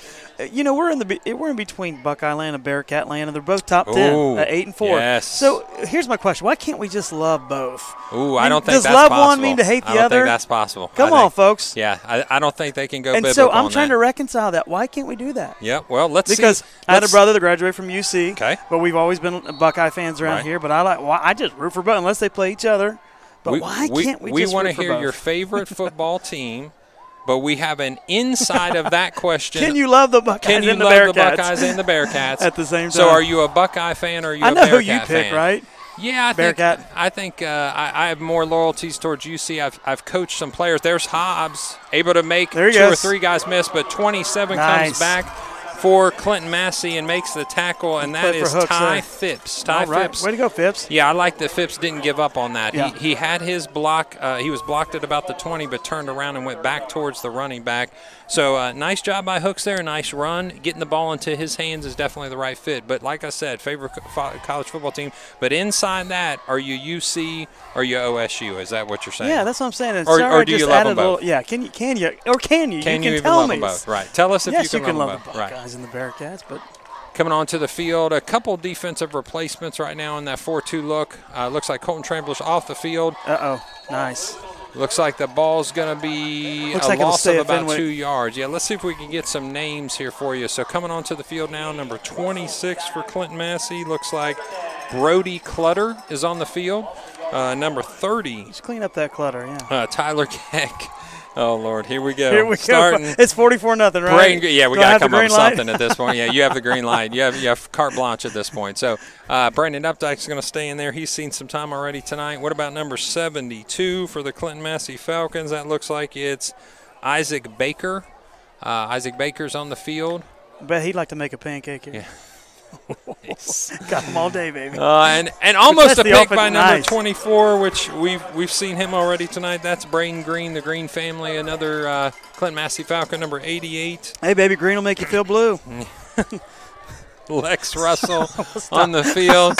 I'm telling you, ladies and gentlemen, somebody stopping me, killing us up here. My family brought me some coffee. I'm ready to go. He's juiced up. He's juiced up. So 58 is KJ Robinette. It looks like KJ Robinette seeing some time. Yeah, on it's the good to field see as these well. guys get some experience. Yep, 26 on the field. We said was Clutter, and I'm trying to get 30. That might be Hunter if I'm 35 if I'm right. Nope, that's Nathan Smith in the middle linebacker position. So they run a kind of a counter play. And brought down before the first down run by number 30, as we said. That's Tyler Keck. I've heard the coaches talking about him a couple of times. That's been mentioned there as Tyler Keck's name to see if he can start helping out that first squad sooner than later. So here we go. First one up. It's the Ohio State Buckeyes for a reason. All right. Go Bucks and go Bucks only. Sorry. Can't love them both, he said. See. Oh, we got a shout out from the Carter family. Go Falcons from Chris and Kelly Hate It. Bishop Fenwick resets the play. They're looking at trips left, single receiver right with Bradshaw, who's been their offensive threat so far in the backfield. Creeping up on the line of scrimmage is Clinton-Masie. Bradshaw is able to break free, but he is slipped up there at the last second by number 15. Is that Keegan Lamb, who just had a touchdown pass? Oh, and it's and Corey Price has already taken a beating for his hook 'em horns already. Bring it, folks. Yep. Bring it. How about from our friends in Muncie? They're saying, well, of course it's the Ball State Cardinals. Hey, well, we got some Ball State alums. Someone said to me That's last Trey night. Utrick, Yeah, they said, absolutely. what's that team the alumni from Massey goes to? I'm like, Ball State. And like, they are also Falcons, by the way. That's noted. So they're Falcon to a Falcon. Bradshaw, again, making a couple people miss, but just getting 2 yards on that run there. Doing a great job for them. Go Bucks, go Bucks. The Ohio State University. You'd almost think we live in Ohio, wouldn't you? Boo Blue from Kelly Panhorst. So Boo Blue. So I'm sure she's not talking about the Clinton-Masie Blue. I wonder or who UK. she could be speaking. Yeah, no, I doubt she's saying. Oh, here we go. Go Blue, Michigan. How about my that? Goodness. Go Blue, Michigan. Oh, and somebody just threw up in the press box because of that. So the counter play works again for Bishop Fenwick, but it's just going to get him to midfield, 50-yard line. That play was made by number 72. I believe that's Isaac. Man, I like Isaac Baker. Yeah, nice-sized kid, Isaac Baker. I believe is a transfer from, I think I might be right here, from California even. Oh, wow. And has just joined the Clinton-Masie school Massey last year, I reputation's believe. getting around the world. Yeah, I'm telling you. Way to go. Shout out to Gavin and Marshall Hunter. Very proud of you Good move both. to Go come to Ohio, Falcons, too, from Mama and California. Papa watching in Wilmington. And yes, we are Ohio State Buckeye fans forever. Usually that's how it goes. If you're a Buckeye fan, you're a Buckeye fan forever. So moving the change was Clinton-Masie, and now you're going to see a return of the starting defensive lineup. I think Coach McSorley is pretty big about not giving up points. He's not a fan of giving up points. So at this point, he puts some of his starters back to end the third quarter with the score 44-0 Clinton-Masie. So let's keep bringing some of these out here. We got a lot. How about Go Army, beat Navy, Bailey Wolf. There you go. Definitely one of the long-time successful stories here from Clinton-Masie. Yes, Bailey sir. Wolf going to Army, Great running doing back. a great job, a running back and You a talk about linebacker. shifty, man. Yeah, and you would talk about a bull. He was a bull, though. I mean, he was shifty, but he was a bull. Yes, he so was.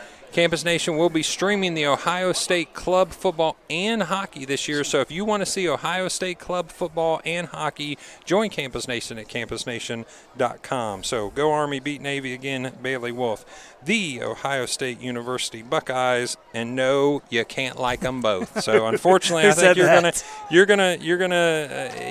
gonna see the love that you're hoping for. How about Michigan is my favorite? How about that? 2 votes already for Big Blue. The real Ohio, established 60 years before the school in Columbus, and that would be Ohio University. Hey, the Bobcats representing a little bit of love out play here. for them. So the fake goes to Barnhart. The pitch goes to number 36, and that's Keck bringing the little laundry on the field, though. Yeah, laundry. 36 for them is that's Joey Mayer. Joey Mayer with the pitch received and the nice run, but it looks like it's going to. Yeah, it's going to come back for Bishop Fenwick. I like some of our backups coming in, and some of our JV squad coming in and just making plays. Yeah. They really are. They're playing with some heart tonight. Like I said, Keck's had his name called a couple times. His name's been mentioned a few times about trying to get on the field early in the near future. The Bobcats, as you said, represented. How about the Taylor Trojans? You can't go without the Taylor Trojans. All right, is that a mom? Have a couple Clinton-Masie alumni up there right now. Carter Frank's Nana in Hillsboro says, "Take it to the bank." Carter Frank. That's right. Absolutely. Always. The pass and the catch. Is that hot? The ball comes out. And it's Massey football. It's going to be picked up by number 53. Is that Gavin Avey, I believe? Yep, I believe that's Gavin Avey with a nice fumble recovery. Telling you, I like these guys. Yep.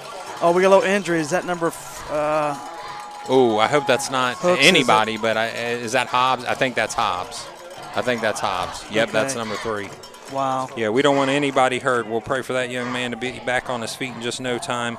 Another turnover, unfortunately, for Bishop Fenwick is going to cause a +3 for Clinton-Masie. And that's what the coach said right away. We can't give you extra possessions with a Clinton-Masie offense that just grinds and grinds and grinds. You can't give them any extra possessions, and unfortunately, they haven't been able to do that just yet. Another one. How about Go Blue? From who? I'm not sure. These numbers sometimes don't. Yeah, it's just random numbers here. So Go Blue. We'll keep down to your contact list. Okay? Yeah.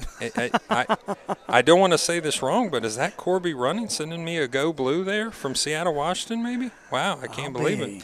Well, one thing I can tell you for sure, folks, and I'm not going to get on my soapbox and preach, but you can't love Michigan and live in Ohio. Really? Wow, I guess. So there's more love for Michigan than there is for the Bearcats. That's hilarious. You know what? Crazy. It's true, though. Right now I haven't seen a single Bearcat text. Goodness. So it's all about the Michigan Wolverines at this point. So taking snaps on the sideline looks like Keegan Lamb, as we look like Hobbs is going to make it up onto at least his off his back for right now. We're wishing that man is able to get up on his feet here very soon. They're checking over him. And Keegan Lamb looks like he's taking snaps. He is the backup quarterback from Lane Schultz. So we'll see what the plan is, maybe moving forward, that he's going to run this show the rest of the way here. So, again, nice return of text here for all of our favorite fans of college football. If you still want to send in your favorite college football team, or a shout out to one of our players, one of our cheerleaders, a band member, a coach, 937-303-8069. If there's a Fenwick Falcon fan that wants to send some in, we'd love to hear from them as well. 937-303-8069. And still coming in, how about Toledo? Hey, the Rockets. The Rockets. Toledo representing. Looks like we've got... That was Corby Running, because I just received a text saying we're working on converting Corby Running to a Buckeye fan. So he's just a little confused, they said. Just a little confused. I don't know. I think he's a pretty smart cat. So, all right. It looks like the Hobbs was able to get off under his own power. He's going over to the sideline gingerly. So the offense is going to come on the field off of the fumble. A couple of new numbers out there. It looks like 26. Brody Clutter's now going to be on the offensive side of the ball. 81 for Clinton-Masie is what's listed as Miley Powell. Let's see. Yep, Miley Powell's on the field. And looks like we'll try to get you some numbers of our backfield. It looks like Keegan Lamb is going to take the snaps from this point. And EJ, if you can help me in that backfield, we'll find out who's there. Looks like the fake to the fullback, and Keegan Lamb keeps the ball. Nice little spin. About 6 yards there. Clutter looks like in the backfield. Gabe McDowell looks like he's in the backfield. We'll try to get you a number on. I got one other guy, maybe number 8. That's going to be Gavin Hunter. Yeah, that's Gavin Hunter. He's definitely in the mix in the backfield as well. So excited to see some of these guys get a little bit of playing time. They got a nice line in front of them there. So Bishop Fenwick, hands on hips. I do think at this point they're counting down these 10 minutes. It is a running clock at this point in the Ohio High School Athletic Association. Over 35 points in the second half. It is a running clock. So the ball goes to Hunter. Hunter, that's Gavin Hunter. Almost able to get a first down. He's going to be about 1 yard short. Hunter looked like he's hunting some Falcons right now. Yes, he's doing a good job. Go Buckeyes from the Chessers. A lot of Buckeye love, which is to be expected here. So I guess I need to change it. Is there any Bearcat? Yeah, it's not that they can love them both. Is there anybody that loves the Bearcats? But we're technically closer to Cincinnati, but it just, when you have a powerhouse, it's hard not to root for them. Absolutely, yeah, and the great tradition that the Buckeyes have had over the years. Very similar, hopefully, that the tradition that has been built here at Clinton-Masie, that when you say the name Clinton-Masie, people know and respect the program. It puts utter terror in the hearts of our fans. And just to speak for a second, Fenwick does a great job in their program as well. A nice cut up for a first down by Gabe McDowell. Fenwick has been willing to play us. Their coach said that, honestly, they're trying to set a standard that is similar to Clinton-Masie, to be able to live up to that level right there. And he admitted they've got some work to go. We appreciate, their respect that's been shown to the Clinton-Masie program. 19 years in the playoffs, a couple state championships, a runner-up recently. So I think they're trying to build to that same level where that expectation is every year. He said 6-4 or 5-5 is not going to do it for him. He wants to see them, exceed the normal expectations over there. So you appreciate that as a coach. And respect our coaching staff. Our coaching staff has an expectation of our players to first and foremost hit the weight room. Yeah. And I'm telling you, I've mentioned this numerous times. I've had conversations with other programs that are struggling. And if they ask me what's the biggest difference or what made the difference for Clinton-Masie, I feel confident I can say it's commitment to the weight room. That McSorley came in here over 20 years ago and said, we're going to hit the weights. And intense. And that breeds other players as they see those older guys in there. And not just, I want to go get it done. I've been to schools where I got to go get the weight lifting. No, it's intense, and you get stronger.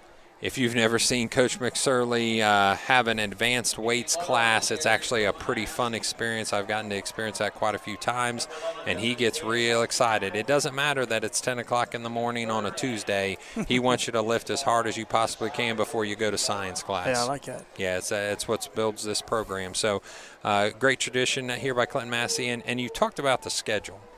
So you've got a Division II, at times, powerhouse of Anderson last week.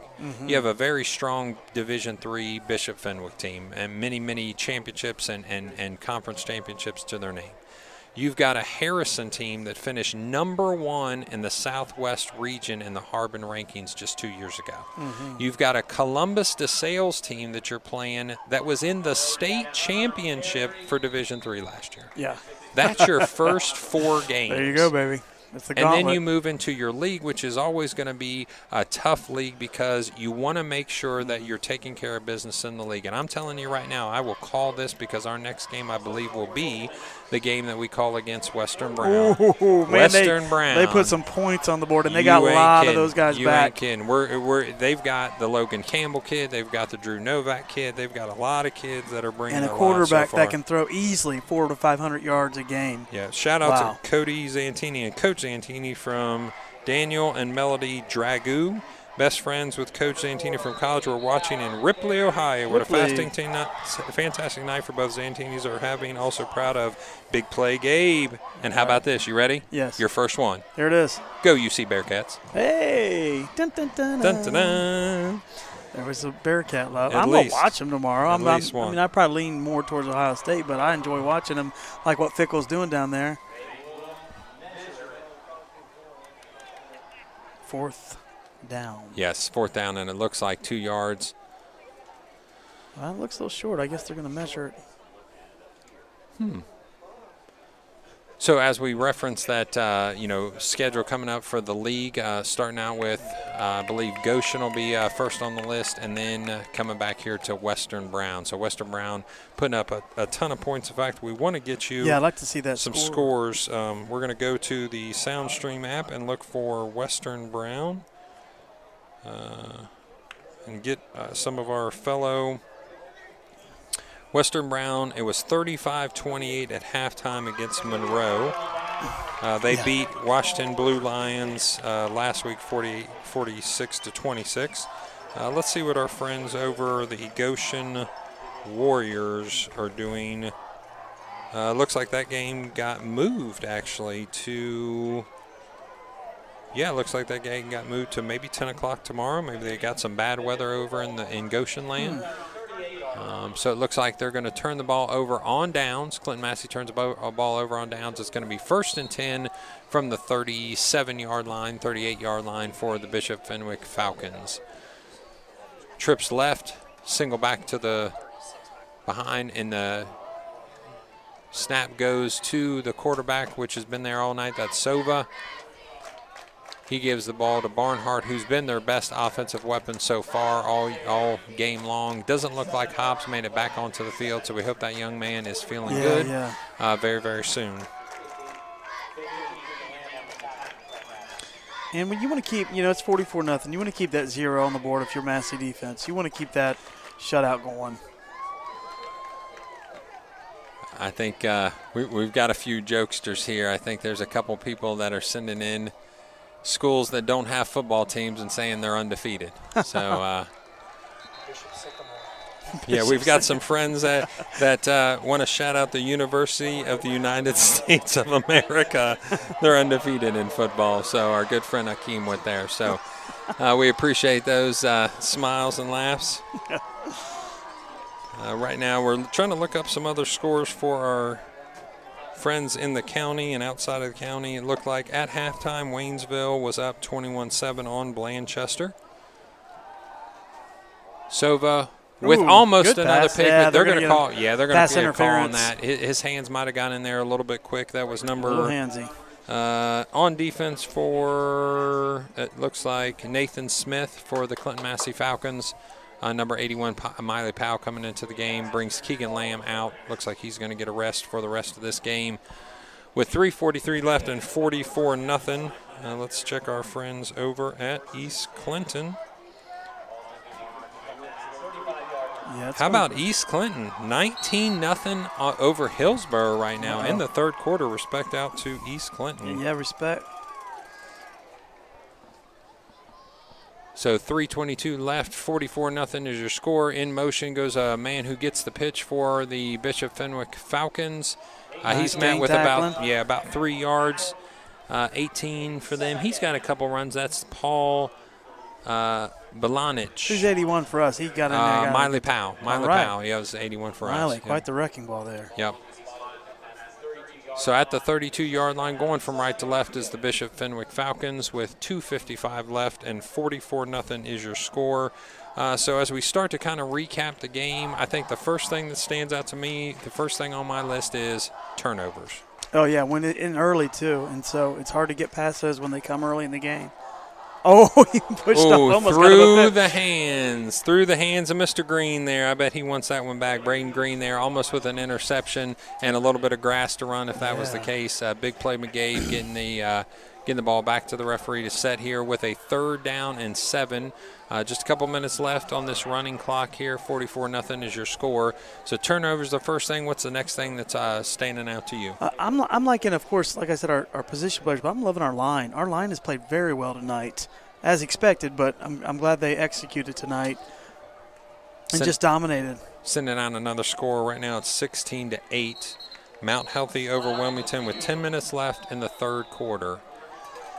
A little late pushing there. A little pushing and shoving there at the end there. Wants to make sure that somebody doesn't get on his quarterback, the Bishop Fenwick Falcon, protecting their own. It looks like number 12 for us, Reuben Mobley, check back there a little bit, but they are going to move the ball back for a false start penalty. It's going to be 3rd and looks like 12 at this point. Yeah, good effort there. Good gang tackling again by the Massey defense. Timmy comes over here to the side. Still a big jump ball down here. Yeah, see what he's got. I mean, you at this point, why not give it a try? Oh, yeah. And that's where he's headed. Go Yeah, ahead. that's where he's headed. Absolutely. Nothing there. Oh. But, over top, number 32 goes out of bounds right before he scores. Yeah, he's So out. number 32 is Parker, let's see, Brewerline. Parker Brewerline. They're running the clock there, yeah, because it's first and goal at the 1 yard line. They don't want to give this up. Yeah, they do not want to give up the points at this point, but that was an excellent pass. They ran a wheel route with Burline, and they actually used Timming as a decoy to come back in on the post, so that was a very well-designed play. Ball gets snapped, handed to number 47, but he's swallowed up immediately.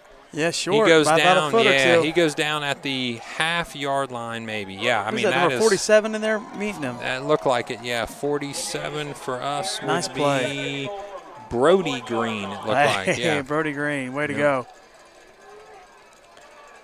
So you've got in the backfield for the Falcons, Jake Davis. Oh, he gets met again, and he's held down.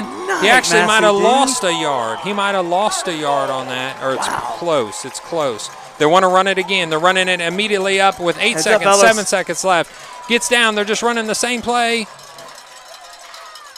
Got it. He's stuck. He's stuck again and brought back with the defense. Nice job. That's a way to end a game, Blue. Don't let them score.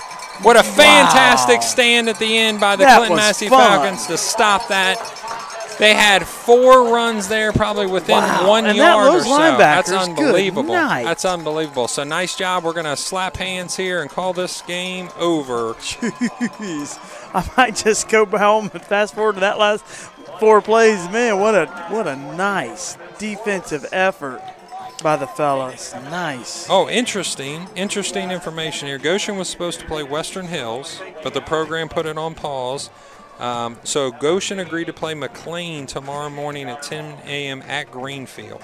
So congrats to Goshen Warriors for at least being able to pick up a game there and a way to be flexible. And by the way, OSU all day. I know who this is. Yeah, this is Kurt Dietrich, a good friend from Goshen when I was an administrator over there. So I recognize that number. So congrats to Goshen for at least getting a game in. So let's talk a little bit before we go off air here. Clinton-Masie Falcons with a big win over the Bishop Fenwick Falcons, 44-0. We talk about the turnovers. We talk about the strong play of the offense and defensive lines. You even see a second-team defense and over here that's stopping with 4 runs inside the 1 yard line. I mean, how do you not say Cody Zantini's your player of the game? Oh, yeah. With the early Absolutely. 2 picks and the way he played and just orchestrated the offense, he was hot all night. And the throw to Keegan Lamb, I think, was pretty special as well. I mean, laid it. I mean, right in over those defenders' head. I mean, just great. We appreciate Corey Price on the camera up here and Cameron Pavey on the camera down on the field. We appreciate both of them being a part of the Campus Nation crew tonight.